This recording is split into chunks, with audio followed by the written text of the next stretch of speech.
Hey, the City of Marine City Commission meeting is called to order on Thursday, September 21st at 7 o'clock p.m. We have a moment of silence to send our positive thoughts and prayers to those in our community that need our support.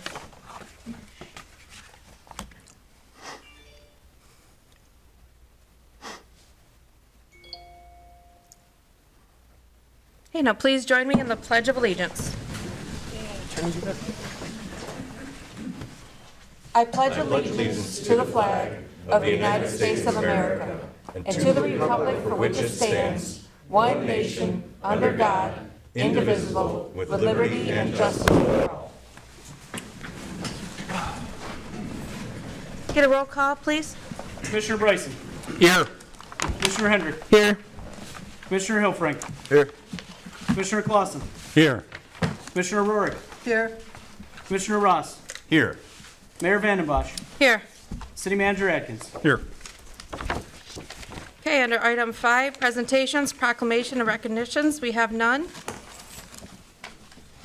Okay, and now on to number 6, public comment. Anyone is welcome to address the City Commission. Please state your name, limit comments to 5 minutes. Commission will not respond, but will follow up as necessary. Madam Mayor, you missed the agenda Oh, approval. my apologies. Number 4, approving the agenda. Can I have a motion to approve the agenda? So moved. Support. Okay, motion and support. Any discussion? Okay, all in favor? Aye. Opposed? Carries. Again, under 5, presentations, proclamations, and recognitions, there are none. And now back to 6 for public comment. Madam Mayor, I just wanted to address the commission on the Open Meetings Act as it relates to public comment. Just indulge me, please, for a few minutes. Your meetings are governed by the Open Meetings Act. We had training on the Open Meetings Act, and you received a pretty extensive pamphlet about that law. The OMA contains a definition for a public body, and the public body definition includes a local legislative body. That's you. You are a local legislative body as the City Commission. So under the OMA, the commission is a defined term known as the public body. Thereafter, the term public body is used throughout the Act to set forth the obligations of a public body. For example, you're supposed to deliberate in open meetings. You're supposed to make decisions in open meetings. You can only go into closed sessions as a public body for defined purposes. There are lots of things that govern the behavior of the public body. One of the cornerstones of the OMA at Section 3 is that the people, the public, they then use the word public. They don't use the word public body. They use the word public. Must be allowed to speak to the public body under procedures set by the public body. In other words, the public, and I view you folks out here as the public, have the right to attend the meetings. You have the right to speak at the meetings pursuant to the process set forth by the public body. We set forth that process in our agenda. And our agenda sets forth the time frames on when we're going to do things. We have an agenda item for approving the agenda. We have an agenda item for consent. We have an agenda item for public comment. It is during the public comment period that the public should have the right, unfettered and unchilled, to come to the podium and say what they want to say for the time period that we have set forth. We have the flexibility to call public comment at the beginning of the meeting. We can call it at the end of the meeting, but we do it at the beginning of the meeting. The procedure for the commission, the commissioners to speak, is also on the agenda under commissioner privilege. It's at the end of the meeting. And that's the time period unfettered where our commissioners can speak. And that's the time period designated for them to speak. However, they have the opportunity as being members of the public body to speak throughout the meeting. They can speak and deliberate on any matter that's on the agenda. They can talk about any item that's on the agenda. They can make motions with respect to the agenda. During the time period that they're handling an agenda, the public cannot speak because you don't participate necessarily in their deliberations. There's a division of when and how people are allowed to speak. But the point is this, everybody should be able to speak. So those procedures are laid out in our agenda.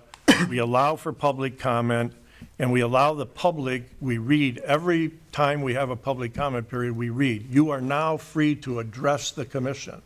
And you go to the podium, the commission doesn't respond, but you address the commission. It is my opinion that that public comment period does not apply to the commissioners.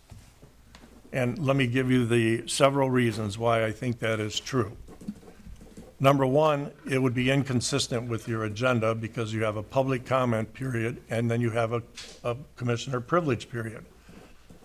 I don't think the commissioners would allow, if during we're at, Bill Clausen has just been called upon to do commissioner privilege and Rudy stands up and starts talking.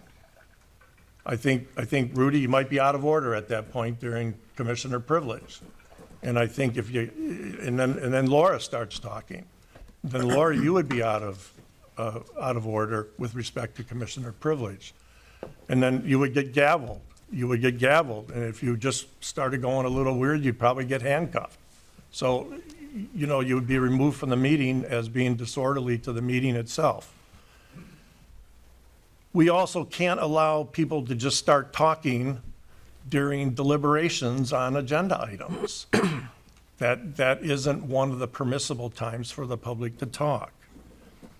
So we have a defined time period for the public to speak to the commissioners. We have a defined time period for commissioners to speak. We've had questions about whether a commissioner or all the commissioners can get up during public comment and give comments back to this board. It's my opinion that's a no under the agenda, and it's also my opinion for this reason. If Lisa Hendrick wanted to go to the podium during public comment, I think in some way we have to pretend that as she's walking, she transfers from being a member of the public body to just a citizen. But the community who sees her at the podium still views her as a commissioner. The commissioners still view her as a commissioner. And now she's dialoguing directly to the commission in violation of the Open Meetings Act because we might be talking then about things that are not on the agenda. And that would be inappropriate because the public would not have had notice of those issues. So we have to safeguard against that appearance that a commissioner is now over there talking to the commission about issues of public concern or public policy, and that would be violative of the Open Meetings Act. So you've set this up in your agenda. You move to approve the agenda. You've already approved the agenda this evening. So you've approved a time period when the public can speak, and that's called public comment. You have already approved this evening a time for commissioner privilege, and you've approved the balance of the agenda. It's my opinion that you are not depriving anybody of their right to speak by controlling when they speak. You don't have anything on your agenda that controls the content. You're neutral content on the speak, and you've provided for both opportunities. And it's my opinion that when you take commissioners, if we started having public comment and then every commissioner went to the podium, I think we would chill the feelings in the public because you would feel like you're standing up and then you're getting commented on by the commissioners. I don't think that was the intent of public comment. And so with that, I let you go forward. It's my opinion, commissioners, that your right to speak is during privilege, commissioner privilege, and throughout the meeting as allowed, and that you should not exercise your right to speak, transferring yourself into citizen during the public comment period that's available to these folks. Thank you. I'm sorry, Bob, I didn't hear the very beginning. Where's the law? What law did you cite? So I can, okay, Mike, 15.263. Section 3? Is that what you said? Okay, Mike, 15.263.5. Okay, that's the same one I got here. Yeah, the other thing that Do you want to sent read me it? The other Because you thing, didn't read, can I read it? I have it right here. I'll read it to you. Okay. The other law you sent me today has been repealed, so you shouldn't rely on that. Been repealed. Your 15.31 definition of a person. It wasn't 15.31, it's actually MCL 8.3L. Okay, So maybe you're looking at the wrong thing. okay. The law says a person must be permitted to address a meeting of a public body under rules established and recorded by that public body. You set your rules each meeting when you pass your agenda. You set the schedule and the sequence of when people are going to speak. So it is your opinion that a city's rules can trump state law?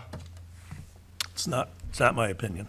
Okay, because I'm just confused because, so the I know. definition of a person, so a person must be permitted, excuse me, thank you. You didn't. Excuse me. Yep. So I'm you done. got to talk? You can't- And I get to talk too? No. No. Yes, No. I get to No. respond. No, you I don't. wasn't talking Okay. to you. That's fine. Are you afraid of what I have to say? Not at all. Okay. Okay, We're- so let me finish. No. No. No, Madam we're Mayor, going into public comment. We are going now into public comment. Well, Public, welcome to address the city commission. Please state name and limit comments to 5 minutes. Commission will not respond, but will follow up as necessary. Commissioner Hillfrank, you are out of order. okay, so Part of that, did you not understand? MCL. Commissioner Hillfrank, you are out of order. Defines a person as follows. Hold it. Make a motion. I'll make a Commissioner motion that Commissioner Hillfrank is out of order. I have a motion on the floor. Commissioner Hillfrank Support. is out of order. It is supported. Roll call, please. Commissioner Bryson? Yes. Commissioner Hendrick? Yes. Commissioner Clausen? Yes. Commissioner Rourke? Yes. Commissioner Ross? Yes. Mayor Vandenbosch? Yes. Commissioner Hillfrank? Motion carried. So display area. Commissioner Hillfrank, you are out of order. I'm not allowed to. Sit down. Despite them doing it in Marysville, I'm not allowed to do We're it. not in Marysville, we're in Marine City, Michigan. Right, I know, but it applies to all Okay. the same law, right?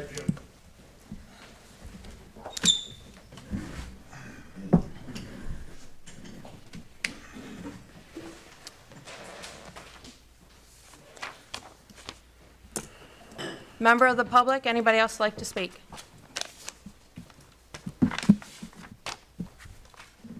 Anybody else? Rudy.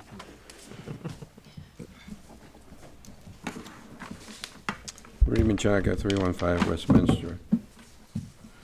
I almost didn't get up here to talk. But after talking to a lot of, or some citizens, that's why I'm here. I'm going to piggyback on a lot of things you said, Mr. Attorney. But I think the most important thing Speak up, Rudy. that you failed, that you did not bring up, was that this meeting, like all meetings, run on Robert's Rules of Order. You can't change that, Mike. I Excuse- can't respond. Nobody can. That's what governs these meetings. Last time, this last meeting, the one that I just saw again tonight, really disappoints me, Mike. It really does. During that time, the mayor tried to, who is the chairperson, tried to gain order and really couldn't. And it got out of hand where we had citizens approaching the bench, which is something you can't do either.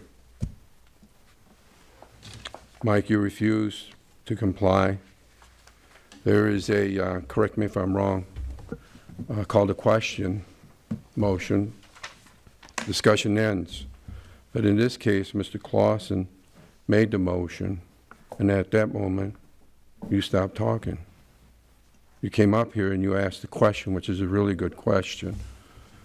Why am I not allowed to speak my First Amendment rights? Because it says public, just like the attorney stated. But you know, it's something that I don't think anybody has seen or even spoken about. And this is what prevents you. You're a paid employee. You're being paid, Mike. It doesn't matter how much. When she hits the gavel, you punched in. You're now a legislature. You're a policymaker. But the mechanism is set up in a way that if you have any issues that you want to talk about, commissioner's privilege, you can talk for as long as you want to and say whatever you want to because it's built into the mechanism, Mike. I'm neither for you nor against you. I'm here speaking on behalf of our government, of our commission. This has got to stop. You continued and you said, well, I'm entitled to my First Amendment rights. No, you're not. At the moment because the person who controls the show here is the mayor. She's the chairperson. She recognizes you, gives you the floor, or won't give you the floor. Now, what took place in the last meeting, Clausen made a motion, it was second, and it was voted upon. At that moment, it's a done deal. It's over. But the distinction wasn't made by the mayor, I think, because she has a right, again, parliamentary procedure, to call Sergeant at Arms, and which is exactly what she did, and had you removed, but not for your violation of First Amendment rights, the way I see it. But because at that moment, when you failed to recognize Robert's Rules of Order, you became an obstructionist. You're now obstructing duly elected officials in a recognized legal government meeting. And that's just the way it is. I can't change it, you can't change it. But it is Robert's Rules of Order. If I'm wrong, then I need to be corrected. That's what governs these meetings, and that's how they move. You can make changes and alterations, like what the attorney said.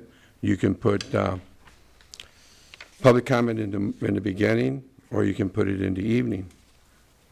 I mean, in the end of the meeting. But let me bring up another matter real quickly. This whole thing about removing or an impeachment, I'm opposed to it, vehemently. And the optics didn't look good at all. When Mr. Bryson came in, during additions, deletions, he added an item. 5.4, I think it was, Mr. Bryson. Pretty consistent with that, aren't you, sir? I'm surprised at you, Lisa. So he introduces it. Mike turns to him and says, 5.4? Yes, Mike, 5.4. But he doesn't tell him what 5.4 is. Nor do you, Madam Mayor, or anybody on here. Now, not everybody knows the charter, but I think that was wrong. It looked like not very good optics. The man voted on his own impeachment. All right. Anybody else like to speak? Anybody else? Okay. Hearing seeing none, we'll move on to item 7, approval of the minutes.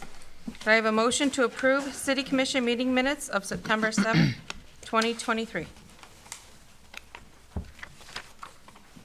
So Mike. moved. Make a motion, we approve the City Commission meeting minutes of September 7th, 2023. Support. Motion and support. Any discussion? All in favor? Aye. Opposed? Carries. Can I have a motion to approve the City Commission closed session meeting minutes, September 7th, 2023? Make a motion, we approve the City Commission closed session meeting minutes of September 7th, 2023. Support. Motion and support. All in favor? Hold on, I got a question. Those minutes, they're usually circulated before the meeting. I didn't see those. Mike, you can't sign them because you weren't here for that closed session. I can't sign them? You cannot. It was clarified by the attorney previous to the meeting. Okay. Commissioner But I Ross can view, was I can able to view them later. sign 'em. I just wanted to see them. You can look at them. Okay. Yeah. Okay. Okay. All in favor? Aye. Opposed? Nope. Okay. And item 8 on the consent agenda, we have the Marine City Area Fire Authority Run Report. We have item B, the Departmental Activity Monthly Reports. C, the Planning Commission meeting minutes of July 10th, 2023. D, the business license for By the Water Thrift Store. And E, the special event permit for the Mike Miller River Run. Can I have a motion to approve the consent agendas, item A through E as presented?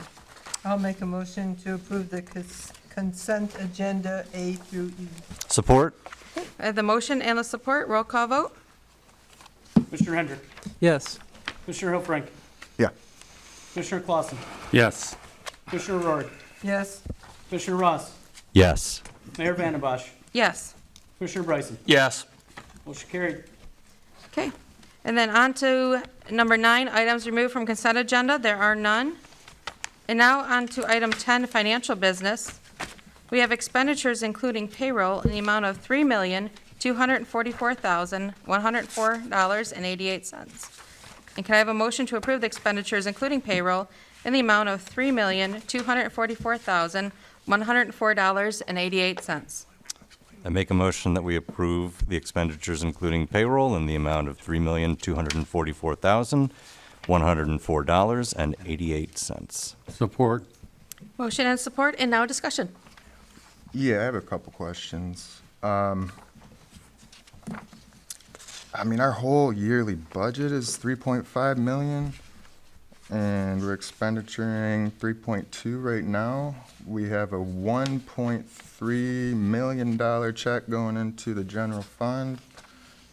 And that's on top of a $350,000 check being deposited into the general fund as well.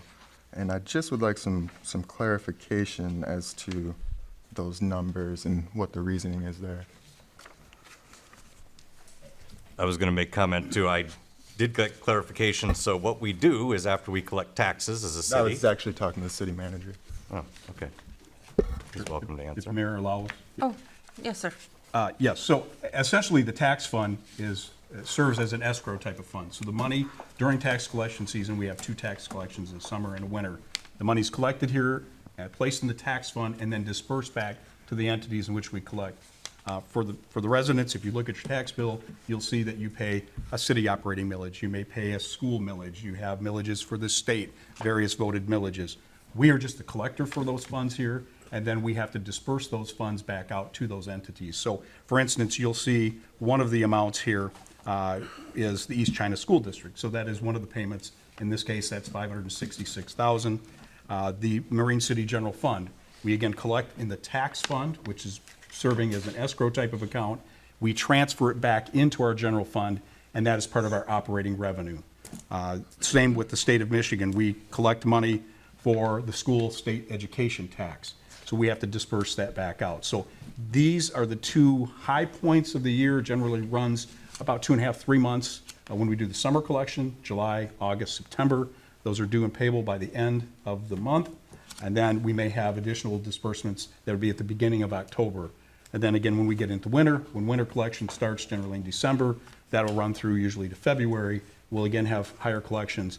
And we try to disperse those back out in a more timely manner because again, as we are looking to get revenue to be able to pay our bills and balance our budget, these other entities are as well. So we make those disbursements, and we're required by law under the General Property Tax Act to do this. Okay, so if you take 1.1 million and add it to 566,000, that's 1.6 going out for taxes, and then we have 1.3 going back into the general fund? 1.3 million? Approximately, right. But again, Commissioners, so you understand, when we put together our budget, our operating budget, that is our city general fund budget. The tax disbursement pieces are not, it's not our money. We're just holding that money. So those are not included. The East China School District amounts, the state, the other entities are not included in our budget as a revenue and expense. They're held pretty much in trust to be dispersed to the others. The 1.3 million and the total of all of the general fund pieces, that is our revenue piece in our budget that we approve every year. So we're in the red. No, overall, because remember, we collect other types of revenue as well. So we collect state revenue sharing. There's multiple sources of our city revenue to be able to balance our budget, to come up with our total operating budget for the year. Well, I'm just looking at these particular disbursements to the East China School District and to the St. Clair County Treasurer. And they don't, I'm just confused because it doesn't really match up with the 1.3 million going into the general fund. So is there another tax piece that wasn't They're included separate on here? amounts. Though, again, we're just holding the other entity's money in trust. That does not count into any of our revenue as a city. The 1.3, we hold in trust and transfer it back to ourselves to become revenue. It's also held in trust until it's transferred, which you see here. We're now paying ourselves our portion of the tax collection, the city operating portion. Right, which is less than we paid out. That's the part I'm having trouble understanding. the other But monies- this particular month, maybe there's some other months or last month that are included in this, but just looking at these checks here. Right, just keep in mind that that additional 1.6 that you mentioned, that is not our operating budget. That is money only held in trust. We show it here as a transaction. It does not show on the books as general fund income or revenue. So it's just showing here for purposes of a disbursement. So how much did we actually deposit into the general fund that we keep?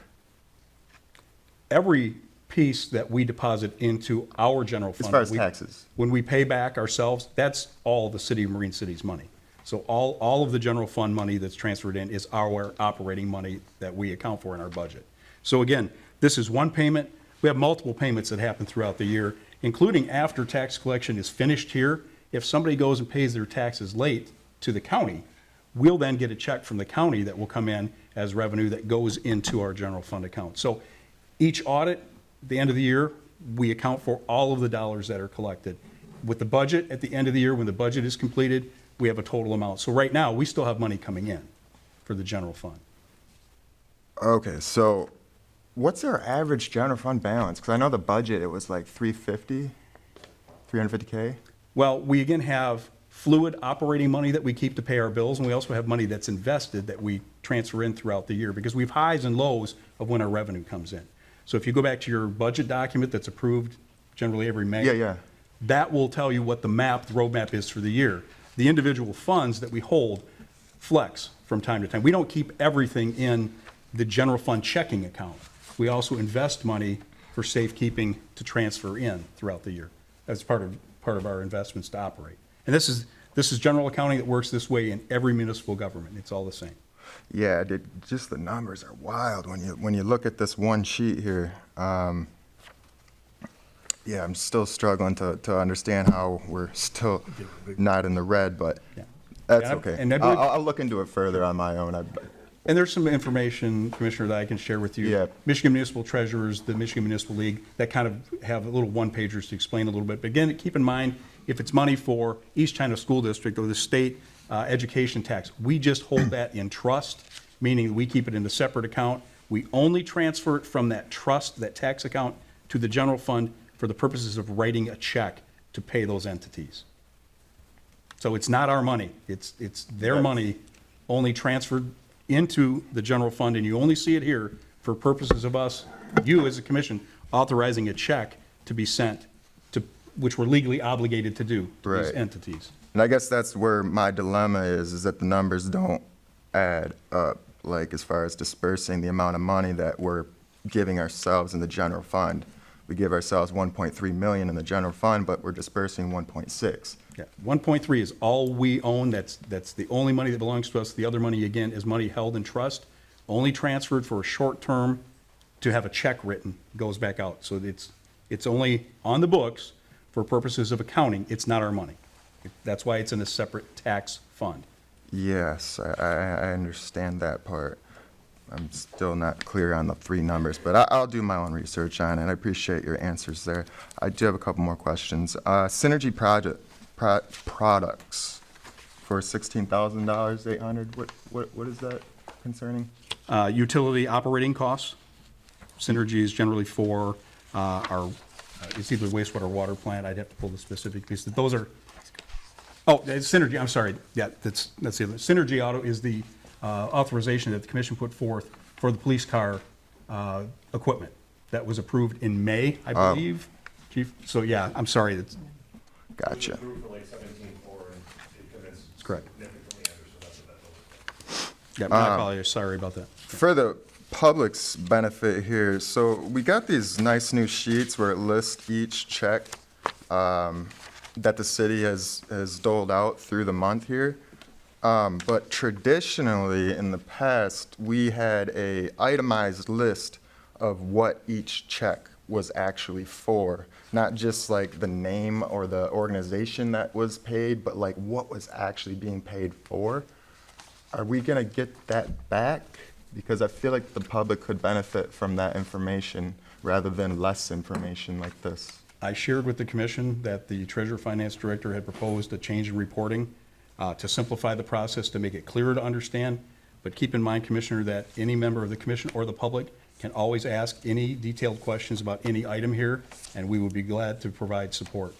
We were again looking at numerous pages that most people didn't understand, and they only had one question. For instance, like your question on synergy, we can pull that up easily at any request for someone. So are these, are those itemized lists still in city office? Like, are they still being made, but it's not being absolutely. shared with No, the commission? we're required under general accounting to provide specific details. So those are all here at any time. If anybody wanted a question, again, Commissioner Public, that can be pulled through the treasurer. She can give you the specific dollar amount. For instance, synergy. You can go in and she can pull and have the detailed invoices that would say to police cars, this equipment, that's all available. Because again, even those other reports, they may only say police equipment installation.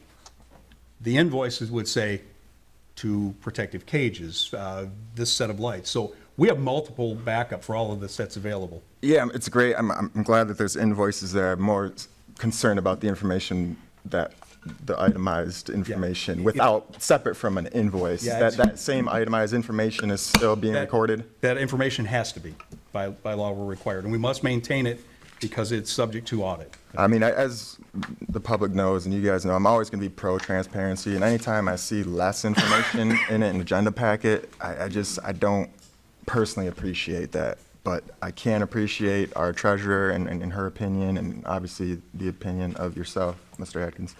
But for the public, it's, less information is never good.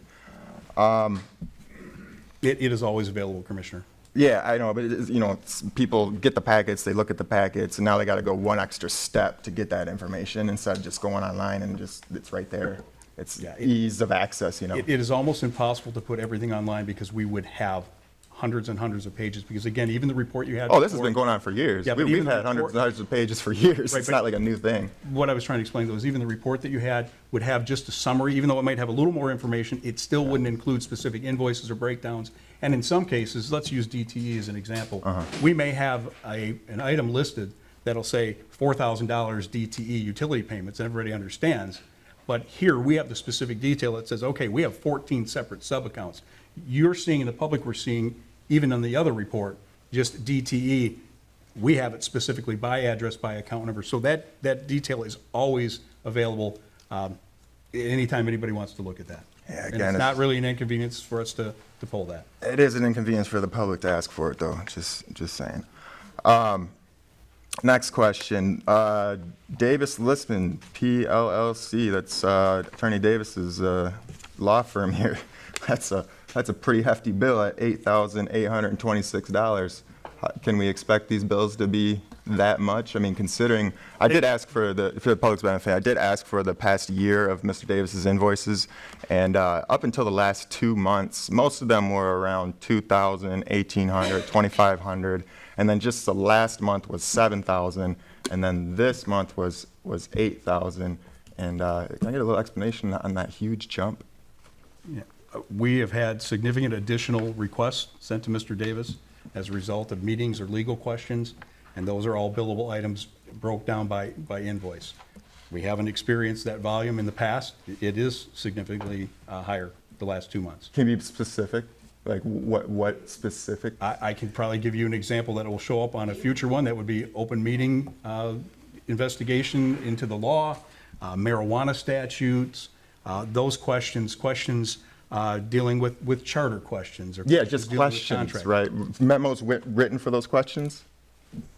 They're either requested by the commission, or it's an issue that administration can't answer because we're not in a legal position to do that. We also have been put on notice of 2 potential lawsuits. So there's been some time, of course, that Mr. Davis has had to put into that, and that's within that timeframe. I just know, and I know the public knows, that, you know, there's been questions that I've asked Mr. Davis at this table that he's refused to answer, and for me, it's a problem when he starts writing memos just to answer basic questions, and then charging the taxpayer 4 times as much as his normal legal service instead of just answering a question at this table. Well, his hourly rate has not changed, but if we ask a request of him, whether we be the commission or administration or the police chief who may have certain police or prosecution matters, the man does not work for free. No, I understand that. Just quite an increase of requests to him, significant increase. Yeah, from my standpoint, most of those requests have been answers that could easily be addressed at this table. But I hope in the future that we can reduce these bills, because that's way too much when you take the grand scheme of things over the past year and, you know, the previous, I believe, 8 years, Mr. Davis. I agree with you, Mike. Yeah. I agree with you. So I would appreciate if, you know, the questions I ask are answered at the table. So let me respond to that, Mike. Rather than email. Let me respond to memos. that. Lisa will remember this. When I was hired, we had an interview, and part of the interview process was that the city at that time was not getting in writing answers, and what they wanted was answers put in writing to questions that were significant, so we wouldn't have to ask again. You asked a very good question at one meeting, and I told you it was a good question. You asked the question of why do we only use the misdemeanor penalty when we write an ordinance, and I thought it was a great question. So I answered it in writing, and now you never have to search for that answer again, because it'll always be there. Right. And that's what the city wanted when they got hired. It's in my contract. When you got hired, how long ago? 8 years? Something like that? 2019, 18? 18? So, 7 years? so the city wanted things to be answered once so they wouldn't have to return to the question. So if you want to come to my office, Mike, you can go on my system and you can see opinion letter number 1 that I wrote in 2000, and you can go all the way through by topic. And you want to learn about when you can abstain to vote. You want to learn about conflicts of interest. You want to learn about the misdemeanor versus municipal civil infraction. You can go topic by topic, and it's all in writing. Right. But I guess for me, it still doesn't quite make sense, because 5 years ago, when you were brought on and the commission did tell you they wanted things in writing, your bills were still around 2,000. Well, Mike, there's been a lot of questions in the last 2 months. You want to know why? Yeah, a lot of questions you want to answer at the table. No. That's why. Okay. Last question. Pfeiffer Investigations. Who was that regarding? We do our background investigations for employees, particularly police officers. I mean, we have used them for the clerk, treasurer, and the manager in the past. No, I know who they are. Yeah, new police hires. So that was a 950? It is, yes. For a new police hire? Correct, and that is required that we have a background check for them. Okay. And I just think our Comcast bill is insane. I don't understand why it's $1,500. $1,500 for a Comcast bill? There's got to be a better way. We would all agree that the telecommunication prices are out of control, but when we have no alternate options, yeah, I gotta look at those invoices, because I mean, it's just, you know, there's a few buildings and they should be $100 each for phone and internet, or $150, and $1,500 a month is pretty wild. Yeah. It's between business and Yes. personal. Also, Well, yeah, that's why I want to look at the keep in mind, some we do have to pay for the highest service for transmission, you know, on the rates of transmission for certain functions. So, I mean, this building, other buildings, they're higher level. It's going to be much more than a residential rate. But yeah, we have those invoices. You can look, and they're detailed by address. You're saying the bandwidth, like Correct. you take more Correct. bandwidth? Yeah, there's some facilities that we may only have, for instance, a radio transmission line to a pump station, and that goes across the internet. It's very limited bandwidth. Whereas here, we're on the high end, other facilities. But by all means, we have them broke down by facility, and you can look at those. Okay, thank you. That's all I have. Anybody else have any questions? Any discussion? Okay, roll call, please. Commissioner Hilfrank. Yeah. Commissioner Clausen. Yes. Commissioner Rourke. Yes. Commissioner Ross. Yes. Mayor Vandembosch, Yes. Commissioner Bryson, Yes. Commissioner Hendrick. Yes. Motion carried. Okay, on to item 11, unfinished business, the recreational marijuana facilities ballot initiative, language discussion. Continue. I'd like to make a motion. I'd like to make a motion to set the current version of the for a first reading of the marijuana ordinance for the next meeting. Support. Okay, a motion and a support. Any discussion? Yeah. So, I guess obviously I wasn't able to participate in this discussion at the last meeting, and I guess I'm looking for a little clarification on exactly how we arrived here from a legally passed motion that we already passed, what was it, May or June, regarding putting it on the ballot. And this is, and maybe I could be off here, but this seems like we're revisiting and changing a motion that was already legally passed without even addressing the previous motion. Bob, is that proper? Madam Mayor, we have a motion to set aside. I don't believe we can discuss the meat of it until we rule on that. Okay. Do So, set aside, I don't think, I'm sorry, what was your motion your again? motion was, go ahead. Motion to set the current version for a first reading of the marijuana ordinance at the next meeting. So you're voting for the first reading of the marijuana ordinance next meeting? Yes, that we had from last meeting. Okay. So you guys don't want to discuss the previous motion. Why? Part of the problem with that motion is you were going building to building, which is illegal under the rules. What rule is that, so I can, Let me, because, Madam Mayor? New Baltimore, Go ahead. Madam Sorry. Mayor, so in a written memorandum dated February 23rd, 2023, at the last page, Mike, I was pretty clear with the direction I gave the commission. There are basically three alternatives available to this, and I apologize to the public because you heard this last month, or last meeting. There are basically three alternatives available to the city commission. One was do nothing. That was the first one in my memo. Second was proactively develop an ordinance. And the third was develop a city-initiated ballot language that does not violate the law. This alternative is, in my opinion, difficult. Then you didn't do anything, and you decided to pick path number 3. So I then wrote a memo on September 1st to this commission, and you all received it, that concluded number 3 was not an option. And so we came back last month, Mike, with revisiting the ordinance. so September 1st, you said it wasn't an option, and February 23rd, you said it was difficult. I have the meeting minutes from July here,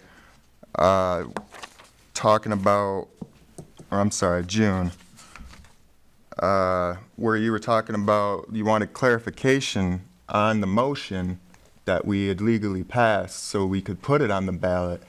And this is in June.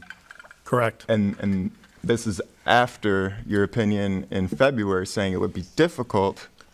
So then we passed the motion.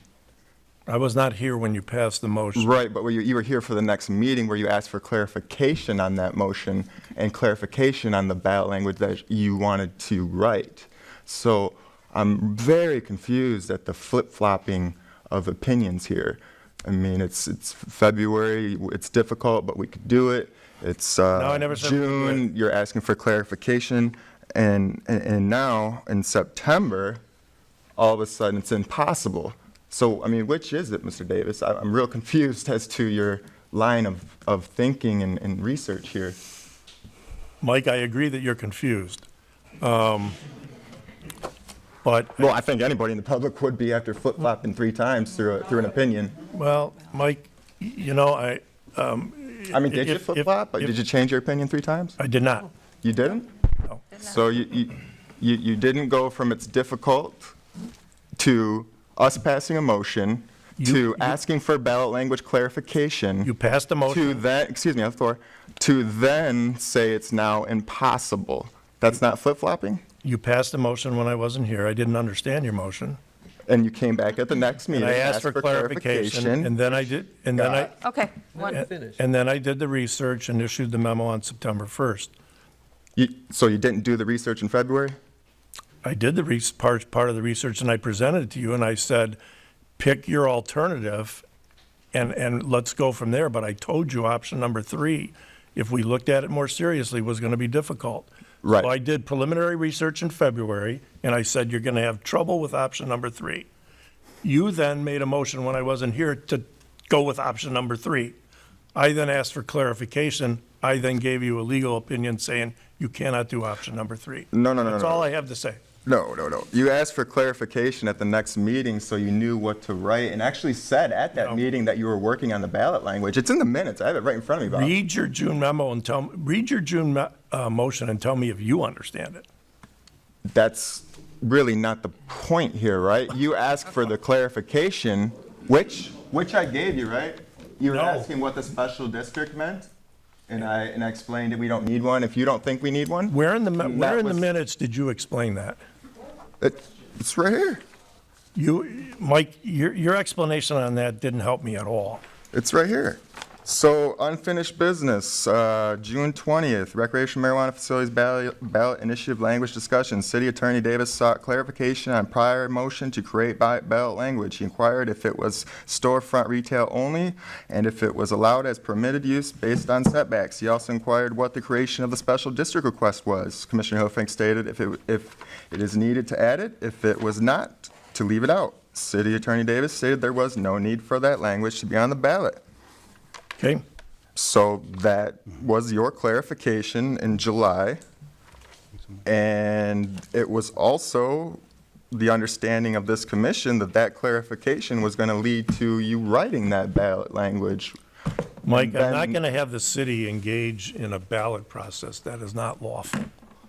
It can be initiated by the public. There's no authority for this commission to initiate a ballot language. So why didn't you Madam tell us Mayor? this in July? You have a motion on the table, too. Yeah. Just a reminder. All right. So in July, you want clarification, but September, all of a sudden, you don't want to give it to the voters. You don't want to let them just vote on it. Is there Even any- though 30 cities plus have done Commissioner this. Hillfrank, do you have any new questions regarding I'm this? trying to talk, yeah. I'm trying to. Is there a new question? I'm trying to. What's the new question?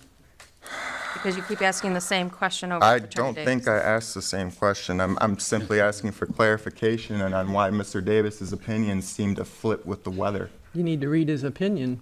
Oh, I've read it. Well, I've read and it. it explains it right in his opinion. I've read it, because the February one said it's going to be difficult, No. and then yeah, it does. I have it right in front of me. I have it right Got in them front of me. both. Well, we have a motion on the floor. So the February one said it was going to be difficult, and then September Call the question? 1st said it's impossible.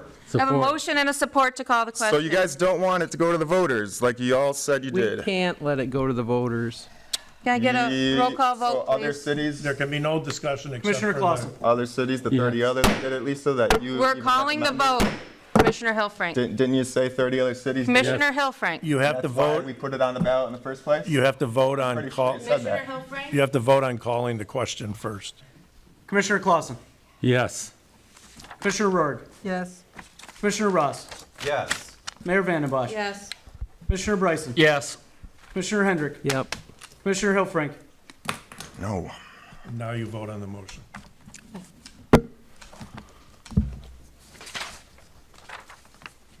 Can I get a roll call on the motion, please? Commissioner Wait, Rourke. there's discussion on that motion. Could you read the motion again, please? Just Forgot set it that for a part. first reading at the next meeting. To set the current version of the ordinance for first reading at the next Yes. meeting.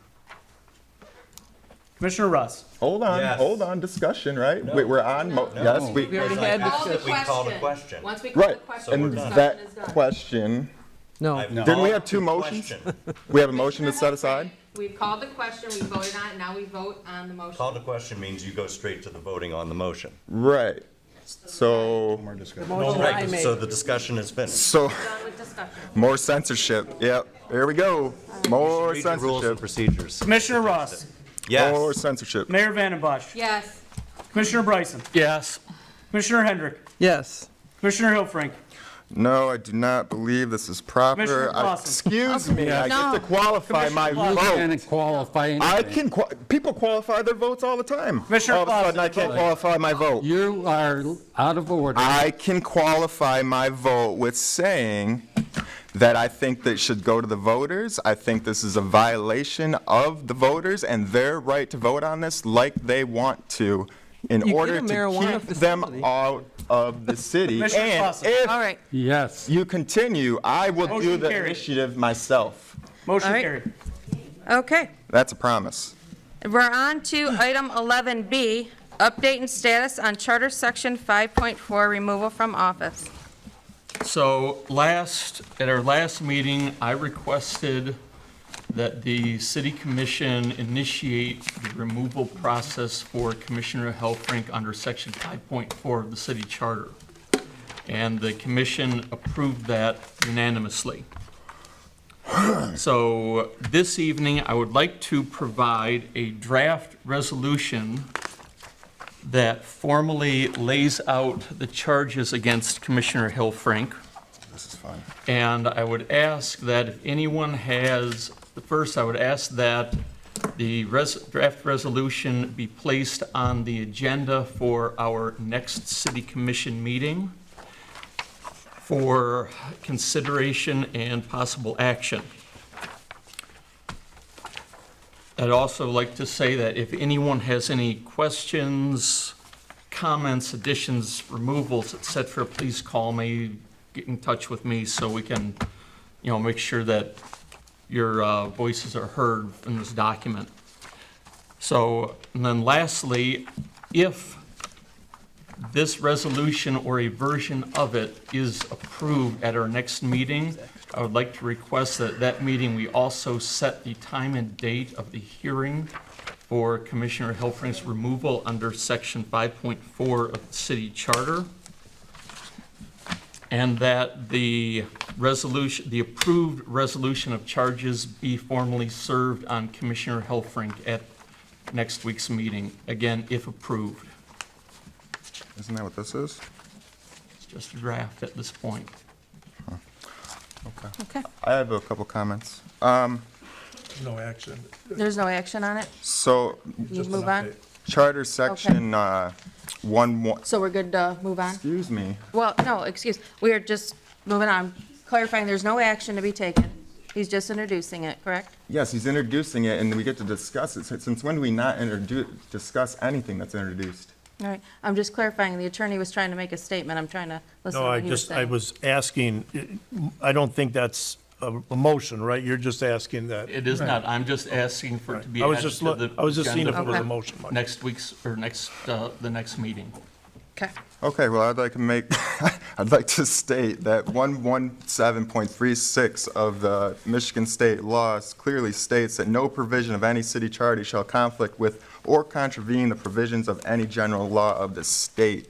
So our charter can't conflict state law, and the state law on this, MCL 1.168.327 is very clear that the governor is the only person that can remove me from office. And that is absolutely true, Lisa. No, it's not. Yeah. You're Did you wrong. talk to the lawyer?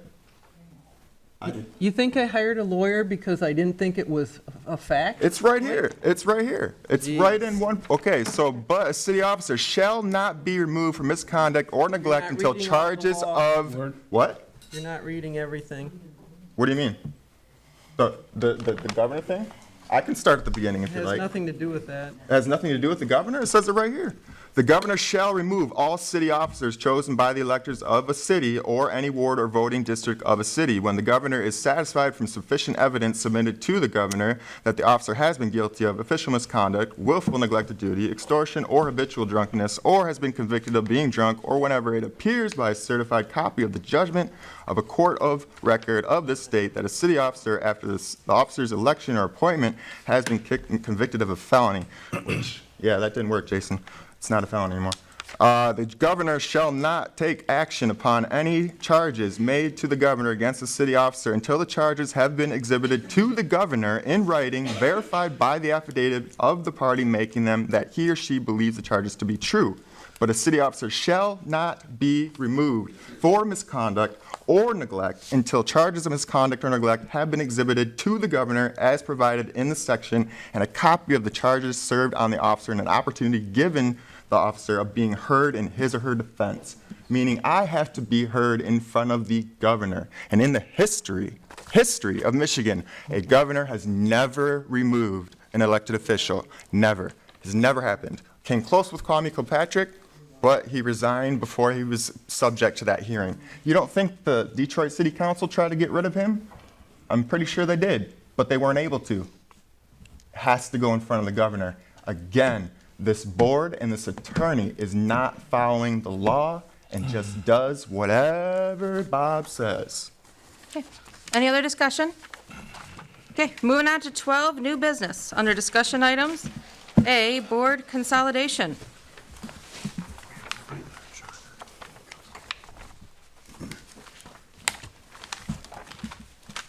Any discussion? Okay, if Oh, there's, nobody wants, so we were talking about board consolidation months back about putting together 300 Broadway and the Historical Commission, and Yes, it's not happening anymore? So 300 Broadway disappears if there's some grant or some other function that would, put 300 Broadway back into a functional operating building for the city. Its whole function is just to gather ideas, harness public energy and buzz to get that building back into public condition. Right. And they've worked very, very hard on 2 grants, especially Michelle Goodrich worked extra hard on those grants, and all of our city staff. The Historical Commission has to exist due to the that park at 300 Broadway being a historical district, so that's bound by law. CED board, personally speaking, I think is a great entity. I know you've had your issues with it, but the rest of the city seems to be pretty good.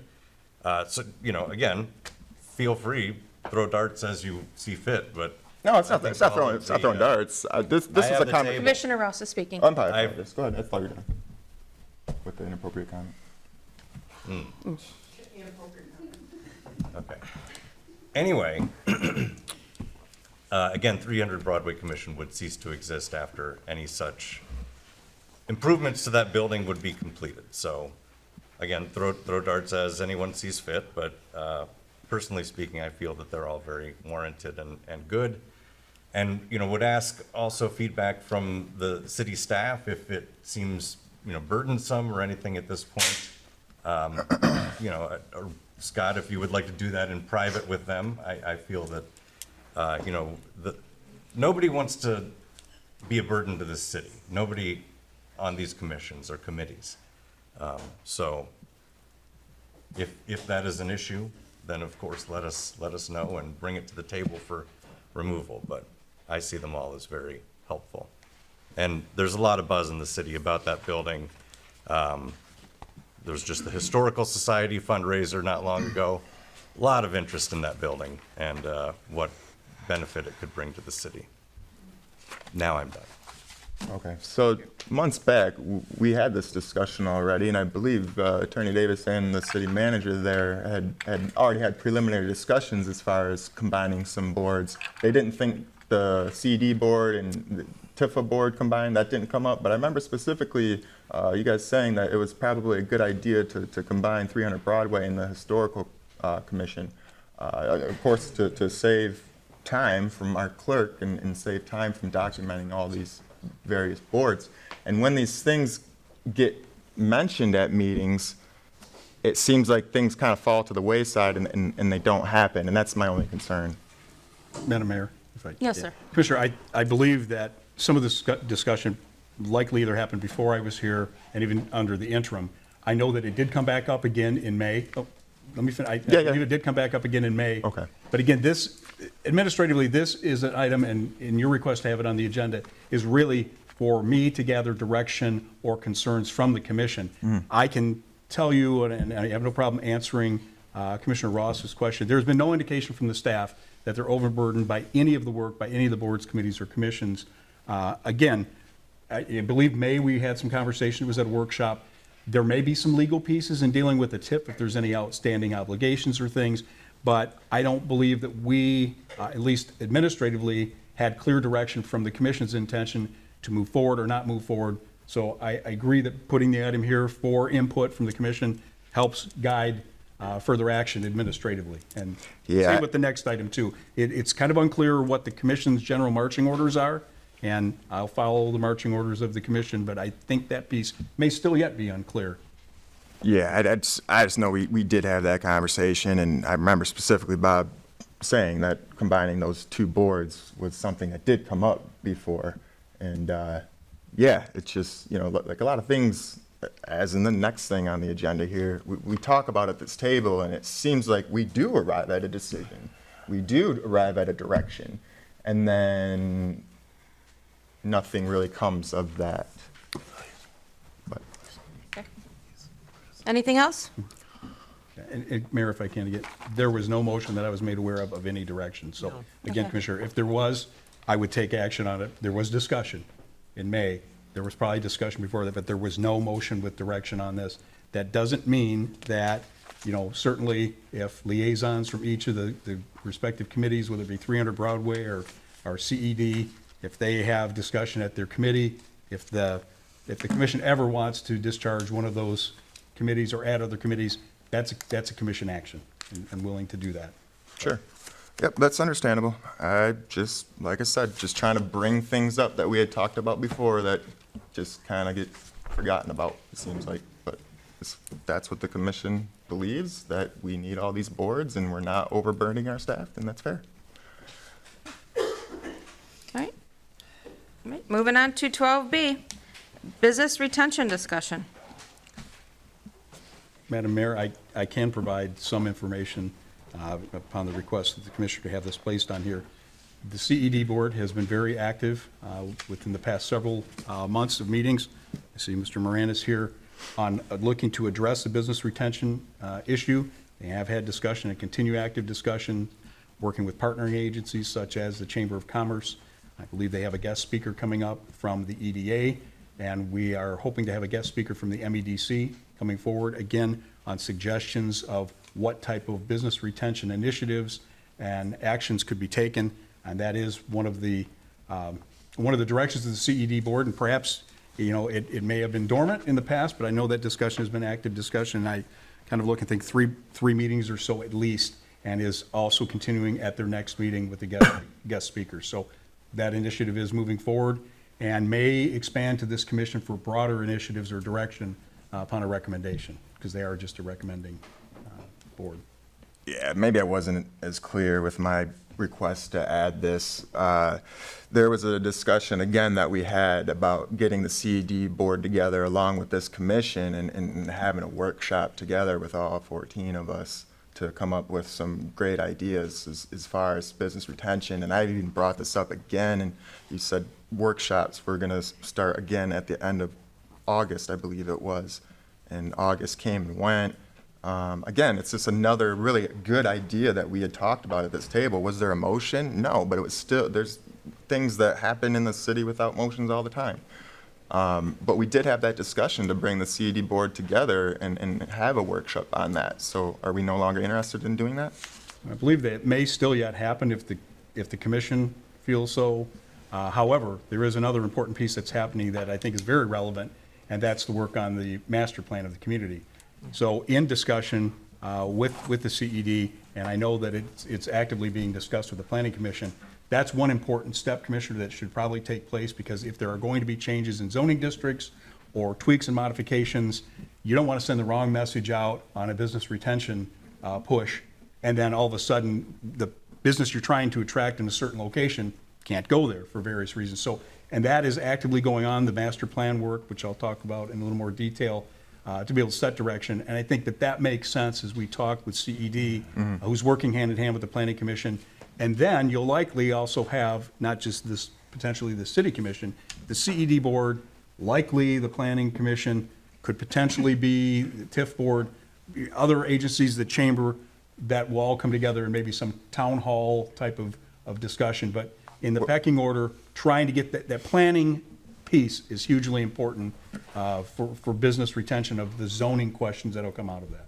So I wouldn't say it's not going to happen, but I think you have to have the pieces put in place to get to that joint meeting, rather than putting together a plan or a project and then it not matching your ordinances or your planning. Yeah, I don't think it was intention to put together a project. It was just simply to come together and brainstorm some ideas on how we can, fill some storefronts at Kmart and such. But I do agree that that could be a discussion had during the master plan process. I don't have a problem with that. I also think, Commissioner, some of the other values that we'll see going through this planning process is to be able to have a good market study of the region. That's very helpful. So a lot of those pieces that when the discussion initially came up, we had approved going forward to the master plan, but that work hadn't started. So now our planning consultant is saying, listen, here's some demographic information, here's some market study information. That's all very important for us to have. So I think that, certainly wouldn't rule out having a joint meeting and direction. And there may be assignments that this commission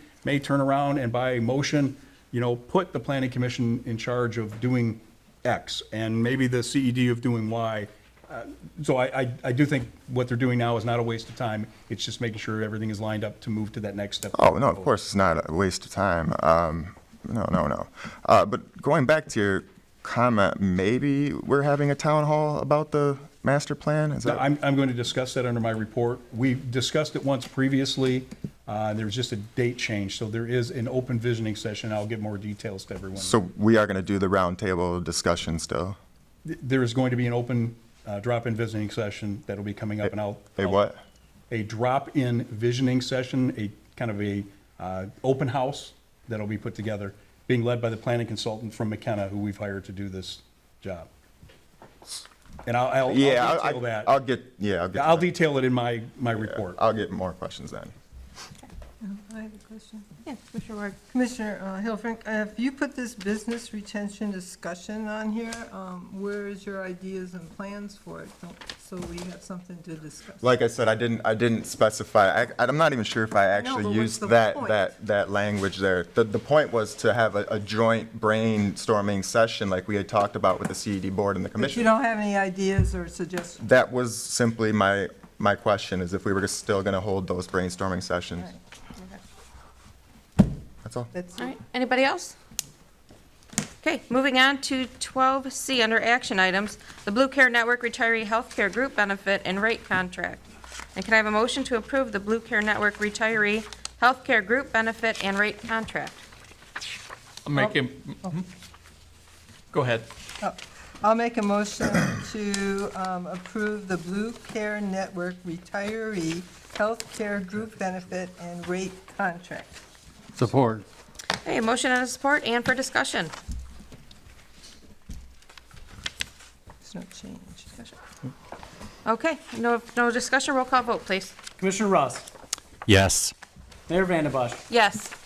Commissioner Bryson. Yes. Commissioner Hendrick. Yep. Commissioner Hilfrink. Yes. Commissioner Clausen. Yes. Commissioner Rourke. Yes. Motion carried. Okay, under item 12D for the traffic control order rescind of no U-turns on South Water Street. Can I have a motion to rescind the traffic control order P 18-004 prohibiting U-turns on South Water Street? Making a motion, we rescind traffic order number P 18-004. Support. Okay, the motion and the support, discussion please, and we have Chief Heslop. I thought this was going to go easier than that, sorry. Back in 2018, under traffic engineer order P 18-004, the previous city manager had requested a traffic control order regarding U-turns on South Water Street for the safety hazards because of the population, the pedestrians and the parking. I've noticed the U-turns are still occurring. We are enforcing it. Most of the people that were enforcing it are from out of town. I don't feel that that's a way to welcome out-of-towners, by kind of stopping them and telling them what they're doing wrong, per se. We've absolutely had 0 accidents pertaining to any U-turns. So it's time that we just kind of put this one to bed, and if we have major issues that pop up, we'll go back down this road again. But for now, I am kindly requesting that it be rescinded. I don't think there's an issue with it. We're running out of room on some of the poles for signage, so this will free up some signage for maybe the social district areas and such. So if it gets approved, I will coordinate with Superintendent Jeff Schmidt tomorrow and have the signs removed. Commissioner Hunter? I've been around some of these people that are doing these because they're doing 3 points and everything else. It's been 14 really points. bad. And then, yeah, because you can't do a total U-turn. Plus the fact they're doing the one ways the wrong way. And I get it, but it's getting really scary down. I don't even like to go through downtown. Right. At certain times because of they're crazy. Some of the way they drive down through there and pull those U's right in front of you, and there's people just, I get what you're saying, but I don't, I think it's gonna get worse on you. I don't know if it's gonna get any worse. I mean, Yeah, even I with know. the signs up and the no U-turns posted, it's still occurring. Yeah, We just haven't policed any accidents. We've had no pedestrians hit. We've had no crashes. We've had none of that. okay. So, I mean, the stats are why I'm here tonight asking for this. Well, how about we try it, and then if it flares up again, then, like you said, Absolutely. you'll re-look at it? Yes, So you can Yeah, kind of timeline? you can keep track of whatever, yes. okay, all right. Can we put some kind of time on it, like 6 months, a year or something, and reevaluate? Well, since we're kind of coming Yeah. somewhat towards the end of summer, maybe give it a year. Okay, We'll reevaluate in a year. makes sense, okay. I'd just like to say, I had a job where I traveled all the time, and every little town has no U-turns for a big reason, because it's dangerous. And for people to say, oh, I didn't know, there's Right. signs, and they should know that Ignorance most is no excuse at all. downtowns Yes. do not allow U-turns, anywhere that I've been. Okay. Any other discussion? Do we need to amend the motion then to revisit within a year? Did you make the motion? I will amend my motion that we revisit the no U-turn policy in 1 year. Jason, we remember. Re-support. Yep, Okay. I have an amended motion and a support on the amendment. And with not anything else, then roll call vote, please. Commissioner Bryson? Yes. Commissioner Hendrick? Yeah, Commissioner Hilfrank? Yeah. Commissioner Clausen? Yes. Commissioner Rohrig? no, Commissioner Ross? Yes. Mayor Vandembosch? Yes. Motion carried. Okay. And now on 12E, for the traffic control order rescind parking 3A to 6A on South Water Street. And Chief, did you want to talk about that before we make the motion, or? I can talk after you make the motion, Madam Mayor. All right. Can I have a motion to rescind the traffic control order prohibiting parking from 3 a.m. to 6 a.m. on South Water Street and Broadway? I make a motion that we rescind the permanent traffic control order pursuant to Act 300 of PA 1949 to have no parking from 3 a.m. to 6 a.m. on Broadway and Water Street. Support. Okay, the motion and the support and discussion. So April 5th, 1977, this traffic control order was passed and signed by Roy Augusta, who was the police chief at the time. Trying to do some history on this, nobody can really tell me why it was done. I can give you some on some of the stuff. Some of it was because of the way they used to plow in the winter. They would plow at night, and they used to, before they put all the stuff on the sidewalks, they used to pull it all into the middle, and then they would clear all the snow out in the middle of the night so that in the morning the downtown was cleared. The other one was they had so much problems with the apartment dwellers parking in the main street, taking up all the parking spaces. That was a second one. And then I don't know if I had a, and then plus they used to do the street sweeping, which I know we do it at different times, but they used to do it at night again because the cars would be gone. Right. But one of the bigger things was the apartments parking. Which makes sense, which we can somehow revisit that. We'll look Yeah. into something there.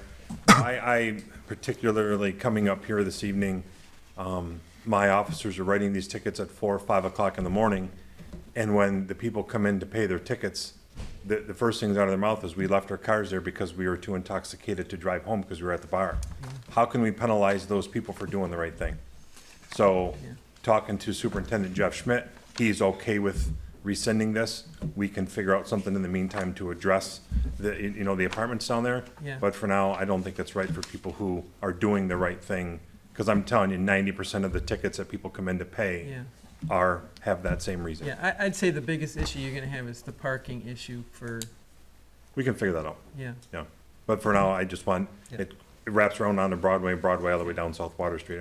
I'm asking for the. Those are all the ones I remember from back in the day. Yeah, but, fair enough. you know. Thank you for that. I was not aware of that. Yeah. Been here too long. Time in history. Sorry, is anybody else? Just, yeah, huge kudos to you, Chief, for looking into this and rescinding this. I think, yeah, helping people out that are just trying to do the right thing and, enjoy our uptown and spend money there. It would be doing a disservice to those people and the businesses if those cars were attacked. So I think that's awesome that you.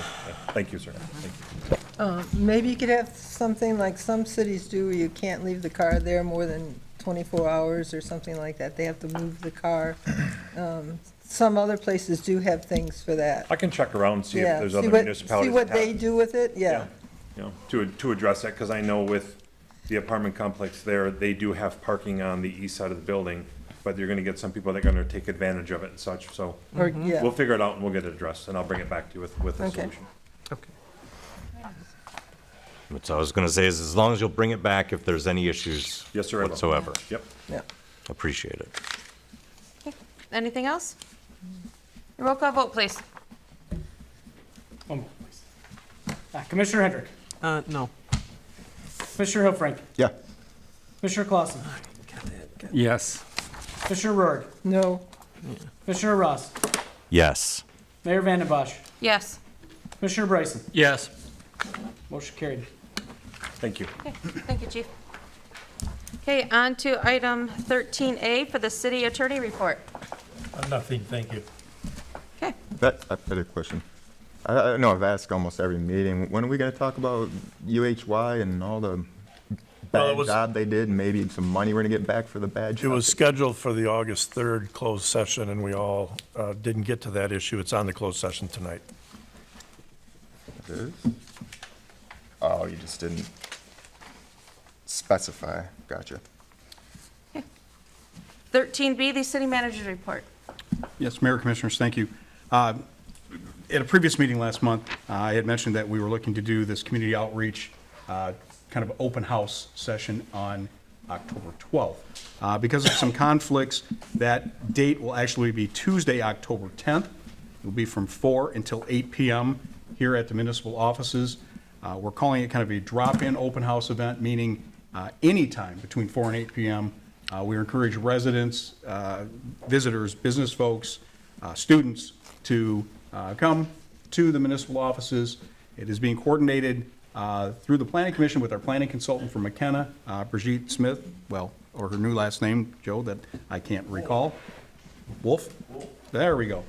She's our planning consultant. This is what her firm does, and this is common in all communities. It is required under the Planning Enabling Act that when you are going forward and doing a master plan revision, and it's also required under regulations from the DNR to involve the public, which we want to do. This will be one of probably many opportunities for people to give their input on both the comprehensive community master plan dealing with planning and the recreation plan. In talking with Brigitte as she's putting together the format, and I know Mr. Moran and I have a more in-depth meeting coming up with her. Generally how these work is, again, people will come in at their leisure to be able to give input.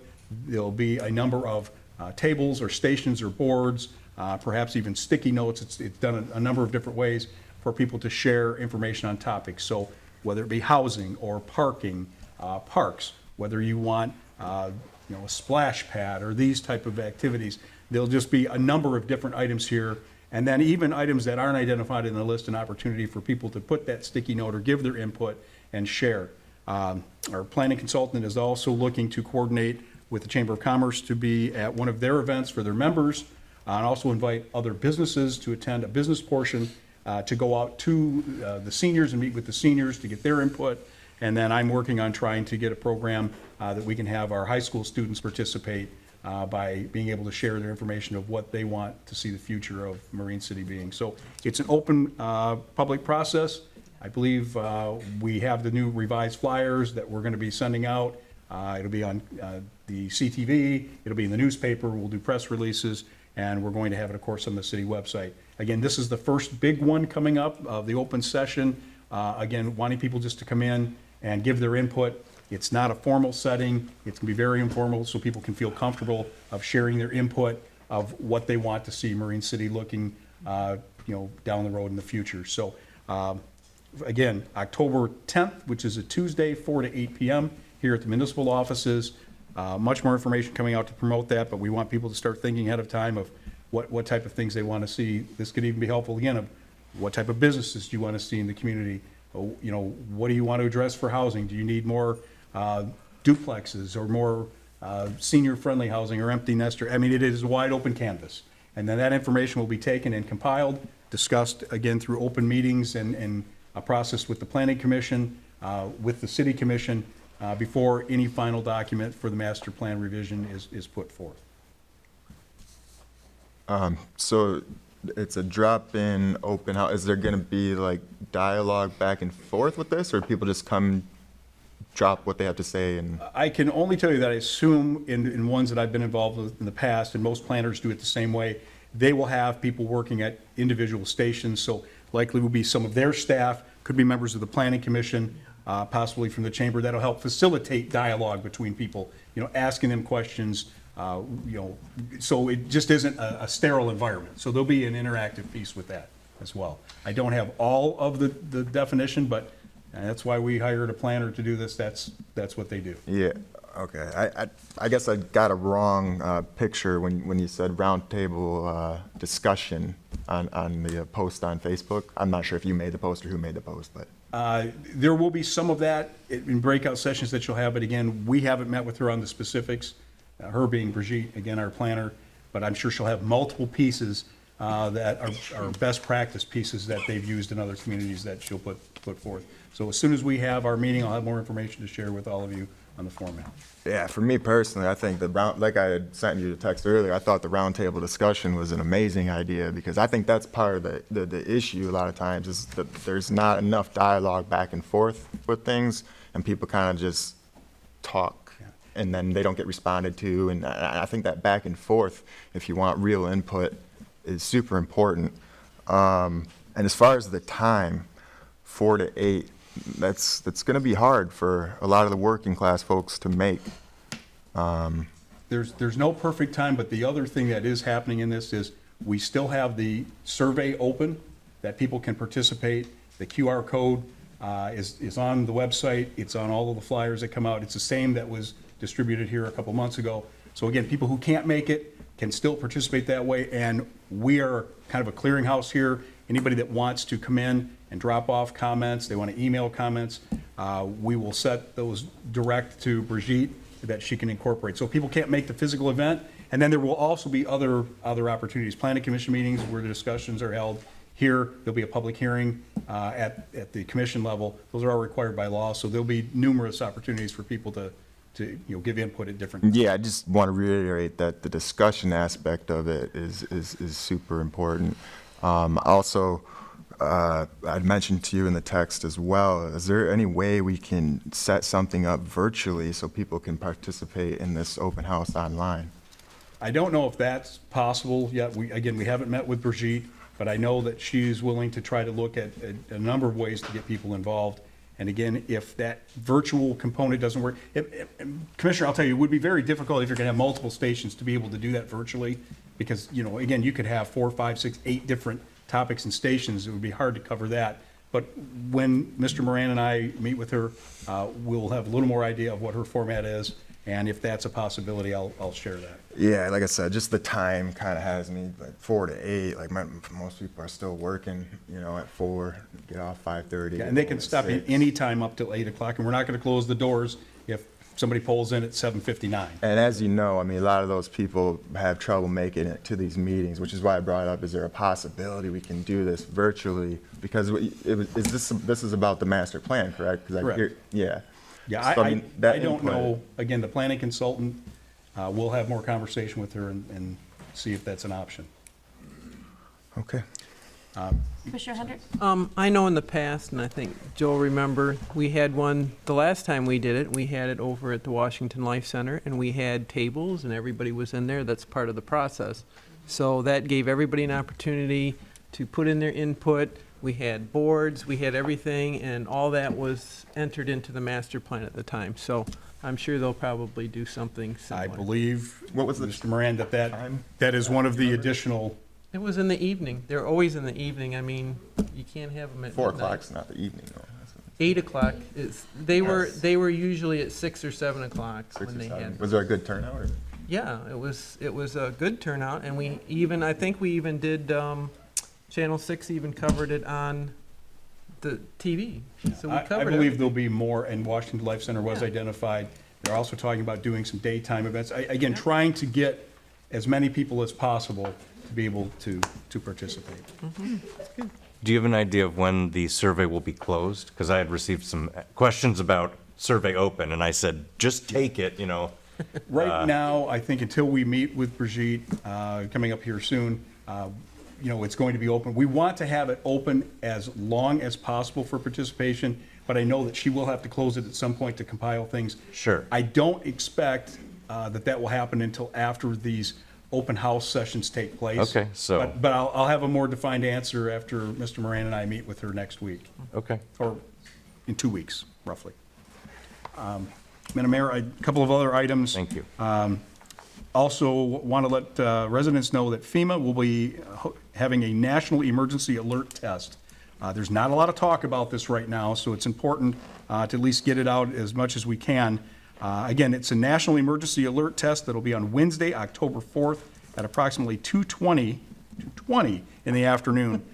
It will impact anybody who has a cell phone, anybody who has a television or a radio. You know how you hear the monthly Heard about alerts? that, yeah. Well, this will be a national alert.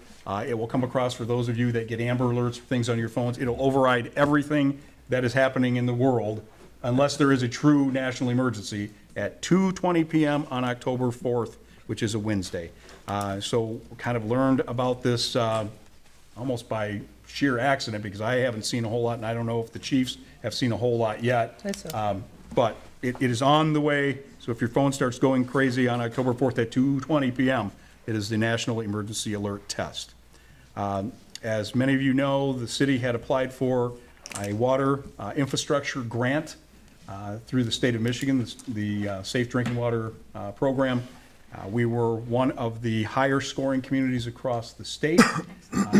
We were waiting for the grant funding levels and learned last week that our project, which is valued at $26 million, has been given the conditional nod for a $13 million grant. That is a zero match grant, and also qualifies for a $13 million low-interest, long-term loan for the balance. Our engineers, primarily Chris Hennessy with F&V, who's been leading this engineering feat, will be meeting with administration here next week to go over more details, and there will be a presentation at a commission meeting for the commission and the residents to know a little bit more about where we are in the scheme of things. Financially, we're looking at that second half of that $13 million balance that's not the grant. What is the best way to be able to cover this? And I think, as you recall, when Mr. Hennessy was here a couple of months ago giving his presentation, we are really not in a position to back down the $26 million number, because then we potentially could have that grant portion withdrawn or significantly reduced. And we have that and then some of needs that need to be taken care of. So we are in a very good position. I believe I had indicated there were only 16 communities that really were funded across hundreds of applications to this level. So we are gathering as much information for the presentation. We're looking at the financing options. Again, we want to make this the most affordable way for any balance that the city's obligated, spread over the longest period of time, because it's a bill that everyone has to pay. But this provides quality drinking water assurances, so lead and copper, old lines, infrastructure. There were questions and concerns about our aged water plant, that we can do improvements there that would basically safeguard, although everything is safe at this point and we're not in jeopardy of any issues, we want to be able to, take care of problems that exist out there. And I've indicated, our older plant, you'll see some seepage from a wall. It's not a health issue, but we need to look at modern technology to maybe look at some new lining of the structures and things. So more information to come. It does mean that, again, the bulk of the cost is not on the shoulders of the residents. Significant impact of water line replacements individually and the mains. Some of our mains are almost 100 years old in some cases. And then with that, administratively, working with Mr. Schmidt, the DPW superintendent, and we're going to be looking at engineers. The commission was gracious in allowing us to go forward on some RFP pieces to develop, and the residents will love to hear this, a road improvement plan and condition study that will green light us for potential funding opportunities through grants, programs that seem to be offered, and we have not had a qualifying engineering study or rating system, so we're working aggressively to have that. And the water project will impact some of the roads, so we want to make sure that any of the underground infrastructure is taken care of before you put new pavement on top. So we're going to pair this together. But those are good things coming for us, and we'll also be touching on sidewalks, requirements, permitting, ADA access, maintenance issues. So there's going to be a lot of stuff coming rather soon. We'll try to dissect it in manageable pieces and share that information with the public. But it's very exciting. We're very fortunate to be able to get the level of scoring and financial commitment from the state. And then the last thing that I have is I learned earlier today the passing of Judy White, and I want to give my sympathies and condolences to the White family. I have had the wonderful opportunity, not being in this seat for a long time, but being in this county, working with Judy for 15, 18 years on various projects, and certainly her absence from the Marine City community will be missed, and you just don't find people like Judy White that often. So my sympathies and condolences to the family. That's all I have. Glad to answer any questions. I know it's a lot of stuff. Any questions for City Manager? Just, you mentioned possible grant opportunities for additional road repair. It was my understanding, and I just want to ask this for the clarification and for the benefit of the public, it was my understanding that the grant applied for did include, obviously, repairing any roads that they tore up due to replacing infrastructure beneath it. Yeah, it is. We have to be very careful because it is a water infrastructure grant, but again, knowing that our infrastructure is under the roads, in the right-of-way, if you're disturbing the road surface and moving forward, that surface will be a new surface at the end once you do all the underground. So that is a bonus for us, a water project that will bring improvements to streets. And that's why we want to do this other study, because those streets that aren't included in the water project, we may still have a great opportunity to be able to get the value of competitive bidding at the same time the other project's going on. If you're already here. Yeah, the equipment and everything's here, it's cheaper. Just do this little extra piece. Got it. Thank you. You're welcome. I just had one comment or question, I guess. I know you referenced this in an email earlier, but just for the public's benefit, the water plant on Water Street, anybody that's walked along the sidewalk by the water and looked at the, the north wall of the water plant, it's pretty unsightly. It literally looks like black mold is oozing down the side.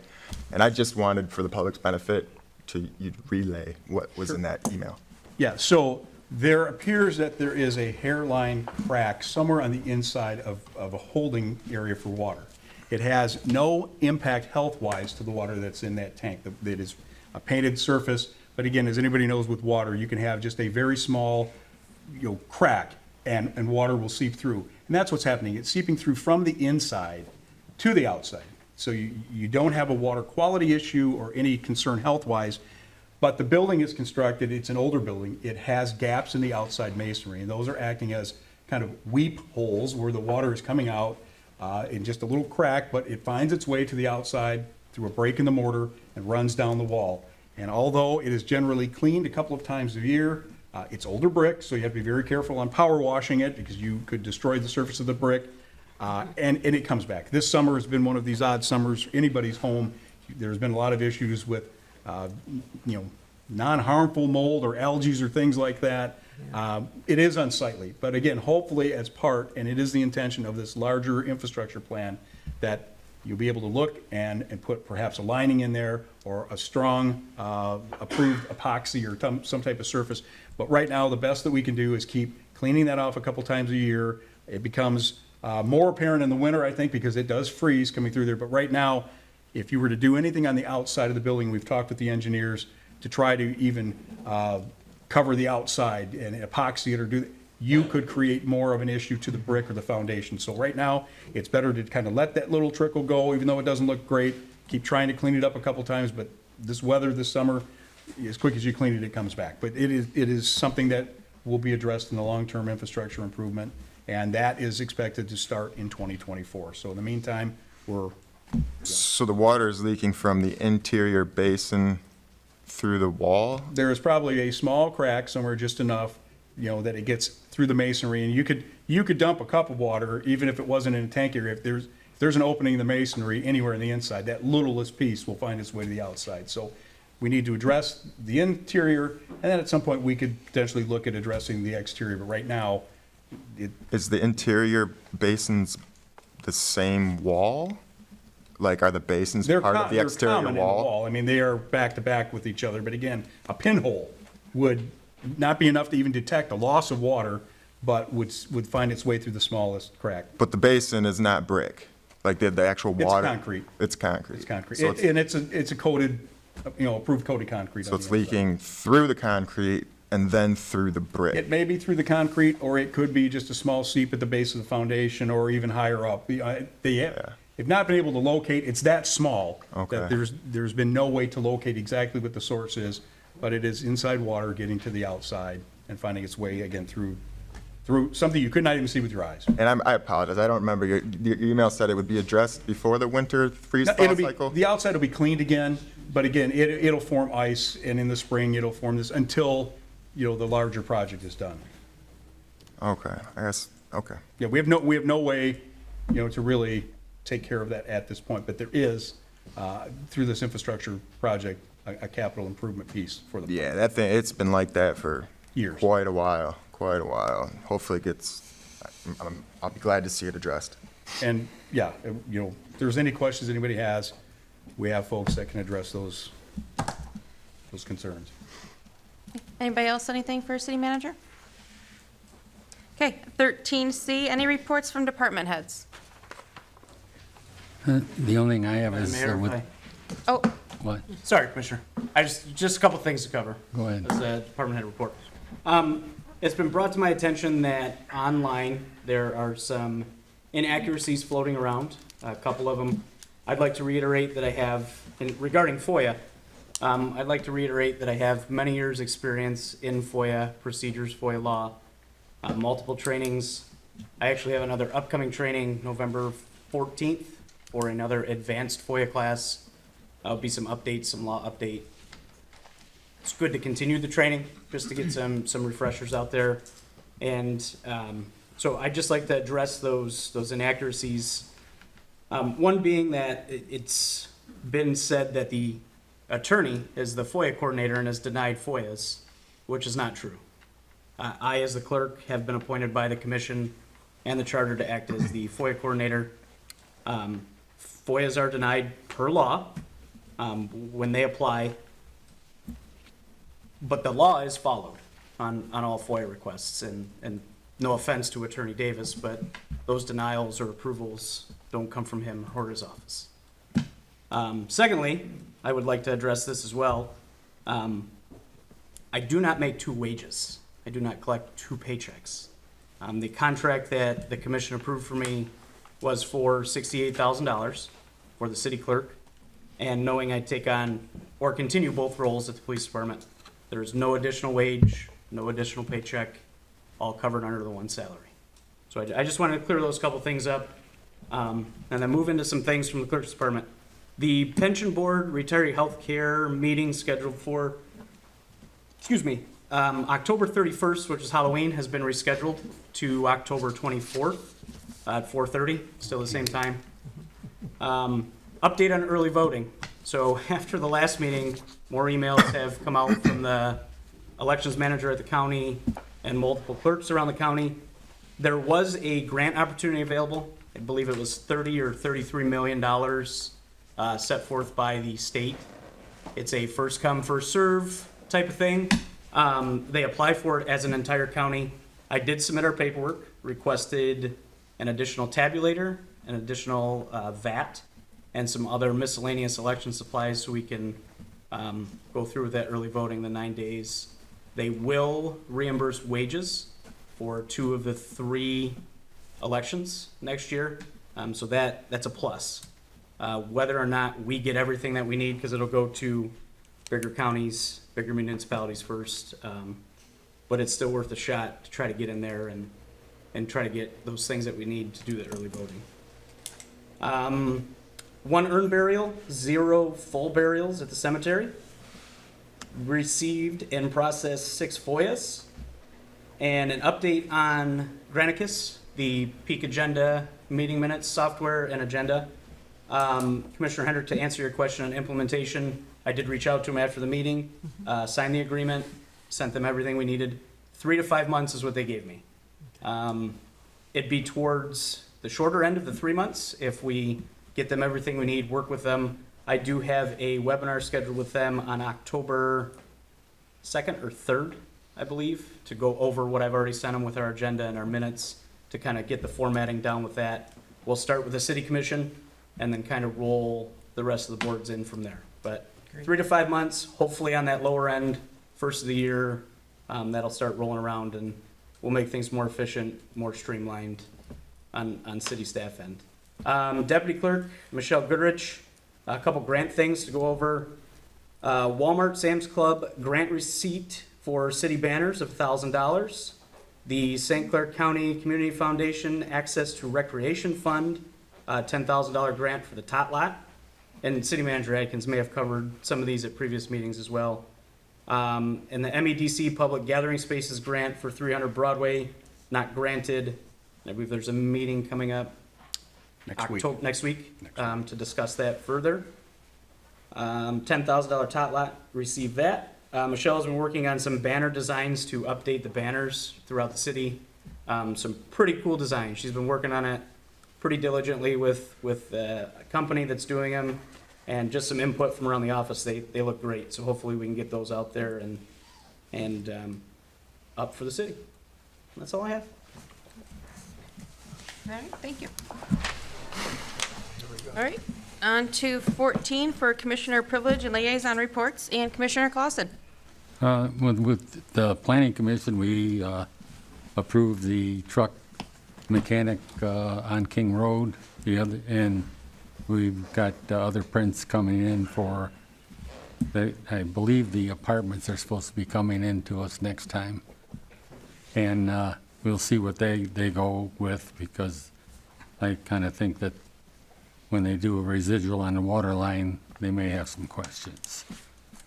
As for Commissioner Privilege, I think that, unless I'm wrong, I get my packet ahead of time, and I'm supposed to review it. And I believe a lot of these questions coming up here that go back and forth, back and forth, back and forth, to save time, if you read your agenda, and you can call the city manager or you can call the clerk and get the information without having to do it here. Because it really, the public knows what's going on. That's all I have to say. Thank you. Commissioner Bryson. So I am excited. This grant that we've received from the state for drinking water is huge. I know Bill, you, Joe, and I know we've been looking at it pretty hard for about, 5 years now, give or take? I mean, this is such a jump start to to upgrading and repairing all of our infrastructure, and especially, obviously the underground stuff. And it's, I can remember sitting down with, again, Bill and Joe 4 or 5 years ago, and we were thinking, well, you might be lucky to get 2 projects done in 20 years at, their current funding levels, and now this is just amazing. So I just thank you, Scott, thank you, Jeff Schmidt at the DPW, along with all the office and DPW staff. Thank you to F&V, as well as anyone else who's touched this, that's allowed us to have this opportunity. So that's all I have. Thank you. Commissioner Hilfrey? I'm going to respond first to what Bill said there. As far as the questions, I do ask questions of the city manager prior to meetings, and I also ask questions at this table. And those questions are obviously for the benefit of the public, because the public, they don't know everything that's going on in these packets, and they don't know about the communications that we have in private over email and text message. So I'm always going to promote as much transparency and accountability by asking these questions. And, that's why these meetings are public, right? That's why they're open. That's for the very reason, to have questions presented, to get answers for the public. I mean, it's the whole reason for the Open Meetings Act, right? The other concern I had was yesterday the police department was closed during business hours. It was about 3 o'clock in the afternoon. The door was locked. Nobody was answering the phone. I was told that the chief had an appointment. I have no issue with that. People got things, private appointments, whatever going on. That's not the issue. But the issue for me is, if that's going to happen, we should try to stagger our staff a little bit, so that we do have somebody there manning the phone if somebody does call with a concern. Because people, when they look up their police department, want to contact their police department on Google or whatever, and they see a particular hours, they expect that police department to be open during those hours. And when it's not, it doesn't reflect well on the city. Now, to segue from that, Mr. Bell, you had mentioned you make $68,000 a year, and I apologize if I misunderstood the conversations we had when we were approving your contract. I thought there was some kind of stipend or something on top of that, and if there wasn't, I apologize. But I do remember this commission being told that city services would not be affected by you doing 2 roles, one being the city clerk and FOIA coordinator, and one being the police department manager. And that was a problem yesterday, because I know before you took the city clerk role, if Jim had anywhere to go, he wasn't there, you were there. And you also weren't at the city offices yesterday either. So you weren't at the police department and you weren't at the city offices. I don't know what was going on with that, but I hope in the future we can kind of stagger our city staff so our city offices and facilities are open for the public during the hours that they're supposed to be. If whether it's my bank or CVS, I want them to be open when they say they're going to be open. It's very important. Now, as far as the FOIAs being denied, you're right, Jason. The FOIA that I had submitted asking for attorney emails between the city attorney and the city manager, you're right, you didn't deny that. You actually had asked for a deposit, and we're going to fulfill that request until an opinion by Mr. Davis came out and said that that would be inappropriate for me to have access to those emails. So yes, the city attorney has absolutely shut down my FOIAs. Now, I don't think it's any secret to most that I feel like we should be looking at a new city attorney. I know back in November and December, the majority of this board was wanting a new attorney. I know Lisa did, I know Rita did, pretty sure Bill did. God, I think I remember Scott even mentioning to Lisa that, yeah, we probably should get a new city attorney. Commissioner, I wasn't here in November, December, just to clarify. So, No, I understand that. I'm saying when you came on as consultant in July or not July, but January, February, there was conversations that you'd had that were relayed to me. And the biggest reasons for that is just, I mean, we got to have a city attorney that knows our own charter. I mean, for a city attorney not to know section 6.7, where a commissioner should not vote on something of his own conduct, I mean, that's to me, I mean, if I was an employer, that wouldn't be something I would appreciate. The flip-flopping of opinions from month to month is another concern of mine. Then these crazy bills going from 2,000 to 8 and 7,000. It's just, it's not good. It's not good. And, you know, with this city's history of a lack of transparency, specifically the recent personnel investigation that was done a couple of years ago, and that kind of being swept under the rug through various city attorney and other attorney opinions. This is public, this is information that is absolutely of value to the public when they have their city officials really breaking the law. And to me, it's entirely inappropriate for a city attorney to come along and create opinions to essentially protect that. So, yeah, that's, you know, a lot of concerns there. Now, as far as the overall approval of this city and of myself, I just gotta say, I think the people, most of the people in this room and at this board table don't quite understand what the majority of this town actually is. And they think like the same 20 people that sit here represent the majority. And that's simply not the case, not even close. And that's you know, that's reflected by 3 different polls that have been done against myself. Excuse me, don't interrupt. I have the floor. I have the floor. Okay. They're not, so there was 3 different polls done. Okay, two of those polls were done by people that were not me. There was actually one done today on the City of Marine City Facebook page. And, excuse me, thank you. That particular poll was not made by me, was not made on my page. It was made on the City of Marine City page with 26,000 members. And that page is run by Georgia Fallon. I have nothing to do with that page. It's not full of my followers. It's simply a cross-section of the population. Okay? And can I continue? Go for it, Mike. Thank you. You can debate with me on Facebook. And in that poll today, which had 182 respondents, which is actually pretty big for Facebook polls, 71% of those respondents said I was doing a good job up here and should remain on this commission. 71%, 130 out of 182 people. Only 52 people thought that I should be removed from this commission. And I think this board needs to be respectful of that, because when it comes to this hearing, and you guys choose to proceed with this hearing,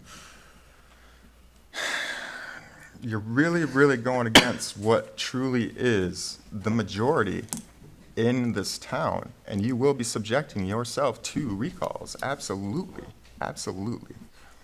And no, I won't be recalled. There's no way.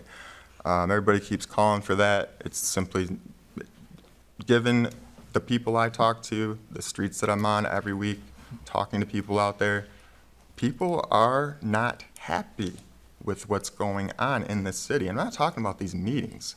I'm talking about the lack of transparency. I'm talking about the lack of accountability. And in another poll where I asked if you were to assign a letter grade to our city administration, which includes the city manager, city clerk, city attorney, city building inspector, city DPW head, and city code enforcer, what would that grade be? 53% of the people in that poll gave a D or an E grade.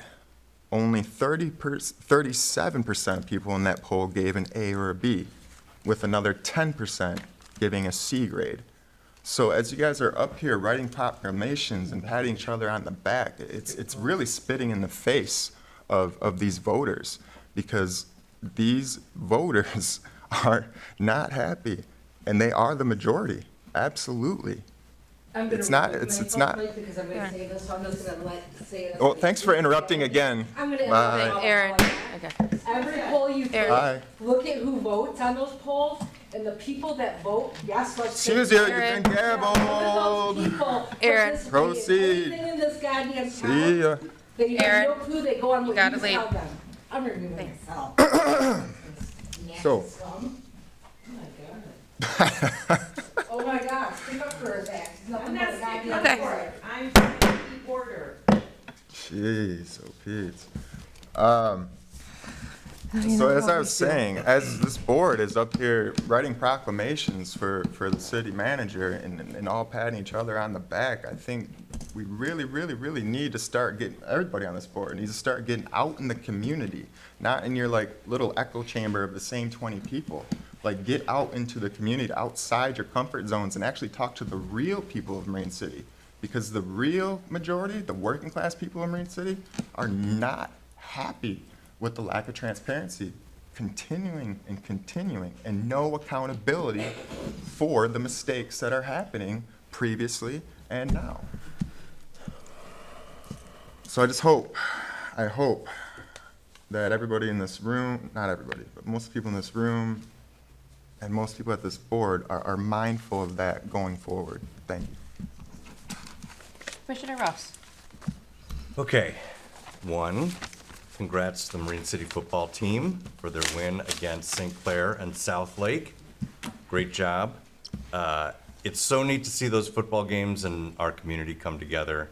The cheerleaders I'd like to give a shout out to. They are great also. And I mean, you know, what other community has a t-shirt cannon and fireworks afterwards? It's just a really great thing to see.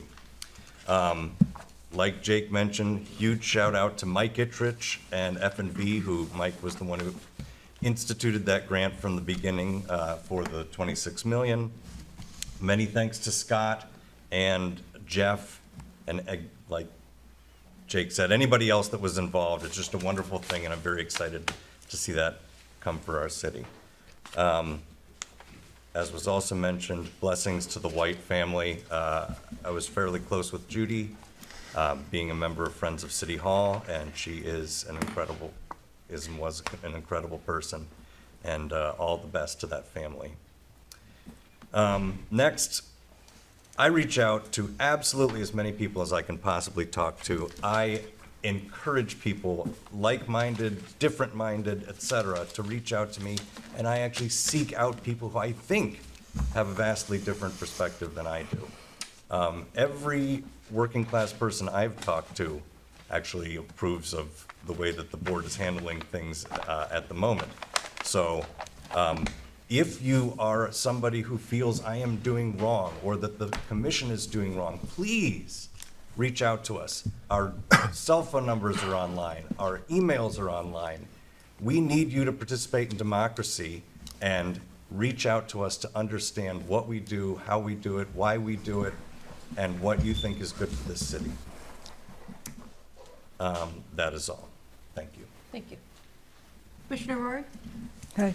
I wasn't going to say anything, but I'd just like to say that people that keep saying I ask all the tough questions would please listen very well to the answers so we don't have to listen to them over and over again.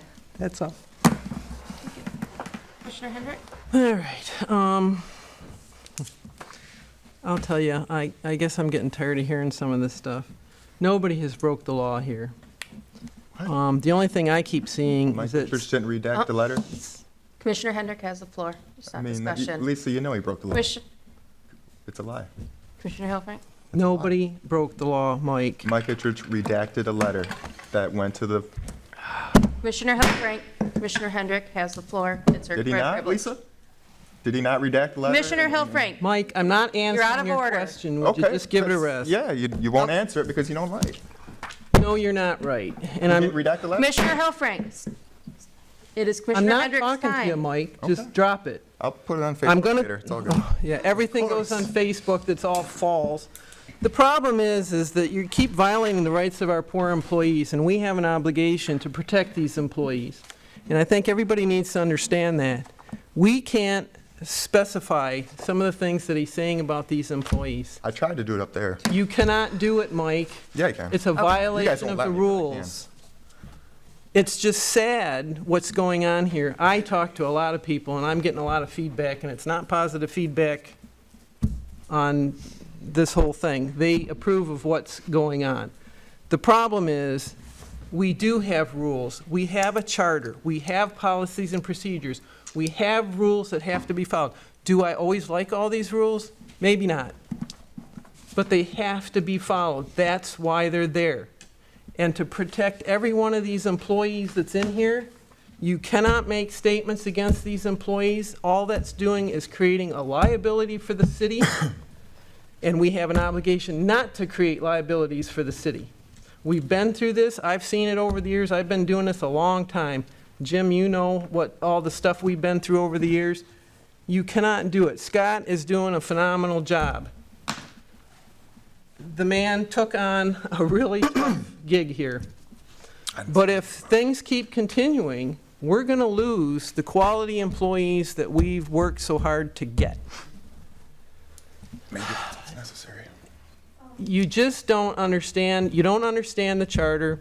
You don't understand how the city works. I saw the person, you asked me about personal property tax. You don't even understand that. Personal property tax has been around for years. You need to educate yourself more before you make some of these statements, because it's really causing a lot of hurt to this city. We have a problem that we could lose out on a lot of these grants. We were lucky on this one, but we may lose out on a lot of the others because they look at what's going on in our community. Yeah, it's messed up. And they don't see a good thing. I agree. But I don't have a problem with people asking questions. I don't have a problem with people bringing things, but you have to do it the right way. I tried. You're not Get stuff trying to down. do it the right way. And it's my It is turn to trying. talk, Mike, so I'm asking you again, you need to stop. It's really sad because I know even my mom, the disrespect you gave my mom, saying that you never even have met the woman. And this week has been a bad week because she's not doing well at all. And I'm getting really, really tired of the accusations of, oh, I'm following. She'd slap you, she'd kick you in the butt if she saw what you were doing here. She would. She would not approve of it. And I have my own way of doing it, but I follow the rules. I follow the charter. I follow the policies. So do I. You're not following them. You're Which going to ones? get us into problems, Mike. Which ones? We're not There's entering one right there. discussion. But again- This is, You're not doing it right now. Well, I'm being It's- accused of stuff. That's not an issue. There's This- your big problem. And I know it'll all go on Facebook, but everybody can watch the version here so you can see what, unless portions are cut out. But it's just not fair to everybody in this community. I'm telling you, it's not fair to any of you, the public here, of what's going on. And I agree. I'm just, I'm tired. I've been doing this a long time, but it's not right. And it needs to, we finally have got a move to move forward. We've got this big road grant. We're trying to get things done. And all we see is these accusations where there's no proof whatsoever. We have a process. If somebody wants to take and change the attorney, there's a process. You put the process out for bids. You put the job out for bids. You want a new building inspector, you put it out for bids. That's how it's done. But nobody wants to, they want to talk about it, but you want to do it the wrong way. So you just can't keep doing all this stuff the way you're doing it, and it's really sad. And I apologize to this community for the crap that's going on, because it's not fair to the community at all. Thank you. thank you. Just a couple of things real quick. Condolences to the family of Judy White. As far as liaison reports, SumCog has some upcoming meetings and events. I'm going to be coordinating and talking with the city manager on attending a few of those events or meetings. I'm excited to attend my first CED board coming up next week. And I also wanted to thank all the city employees, and it includes everybody on the volunteers and the boards, because it's only when we all work together and all remain positive and encourage. And our city employees, our volunteers all do a great job. And when we're all working together, that's when we get things accomplished for this city and make a positive difference for our community. So thank you to everybody who continues to do that. And one other quick thing, and I know she may be upset with me, but there's somebody in the audience today, Cece Forrester. And Cece's on the Marine City Fire Authority. And I'd also like to recognize her because, I believe I got this right, she also received the Star of Life Award this week through her work at Tri-Hospital.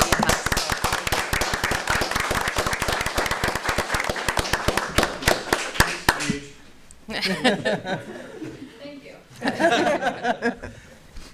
All right. And now on to the item 15 for closed session. City Commission will now enter into closed session to consider. There may or may not be any action taken upon returning to open session. And can I get a motion to enter into closed session? I think we're going into closed session under 3 separate issues, Yeah. is that correct? That's correct. So we have item 15A, periodic performance evaluation of city manager, and to hear complaints brought against city manager Scott Atkins by Commissioner Hillfrank per the employee's request in accordance with MCL 15.26A. Item B, to hear complaints brought against Police Chief James Heslop by Commissioner Hillfrank per employee's request in accordance to MCL 15.26A. And finally, item C, to discuss attorney's written legal opinion in accordance with MCL 15.26H. Madam Mayor, I'm Yes. requesting a withdrawing mine at this moment to revisit it at a later date. Okay. So we're going to now exclude 15B. Do we have to have a motion to amend that? No, we're just going to closed session with a roll call vote. Okay. All right, roll call vote to go in closed session, please. Is there discussion? We need a motion. You need a motion. I'll make the motion that we go into closed session for 15A and C. Support? Okay, any discussion? Yeah. I'm actually happy that the chief withdrew his complaint. I think we've had several good conversations lately. And I think we both agreed that we do need to try to move forward and stop all this drama. But that's a work in progress. And some people don't want to work on that. And I welcome them to. I'll just leave it at that. Chief, address that. Chief, I don't think you withdrew your complaint, you just want to postpone it, right? Correct. Okay, so complaint not withdrawn, it's just being postponed to another time. Thank you. Okay, anything else? Yeah, actually, if this complaint is being heard in the future, these are all public officials, right? These are all public officials that are paid with public money. And to have these closed session hearings to discuss things that may or may not be going well with them is just, to me, highly inappropriate. I know the law backs it up. I just don't agree with it. I think the public deserves to know what are being discussed about the people they pay. That's it. Hey, roll call vote, please. Commissioner Hillfrank. No. Commissioner Hillfrank. No. Commissioner Clausen. Yes. Commissioner Rourke. Yes. Commissioner Ross. Yes. Mayor Vandenbosch. Yes. Commissioner Bryson. Yes. Commissioner Hendrick. Yes. Motion carried. Can't believe you were going to cheat.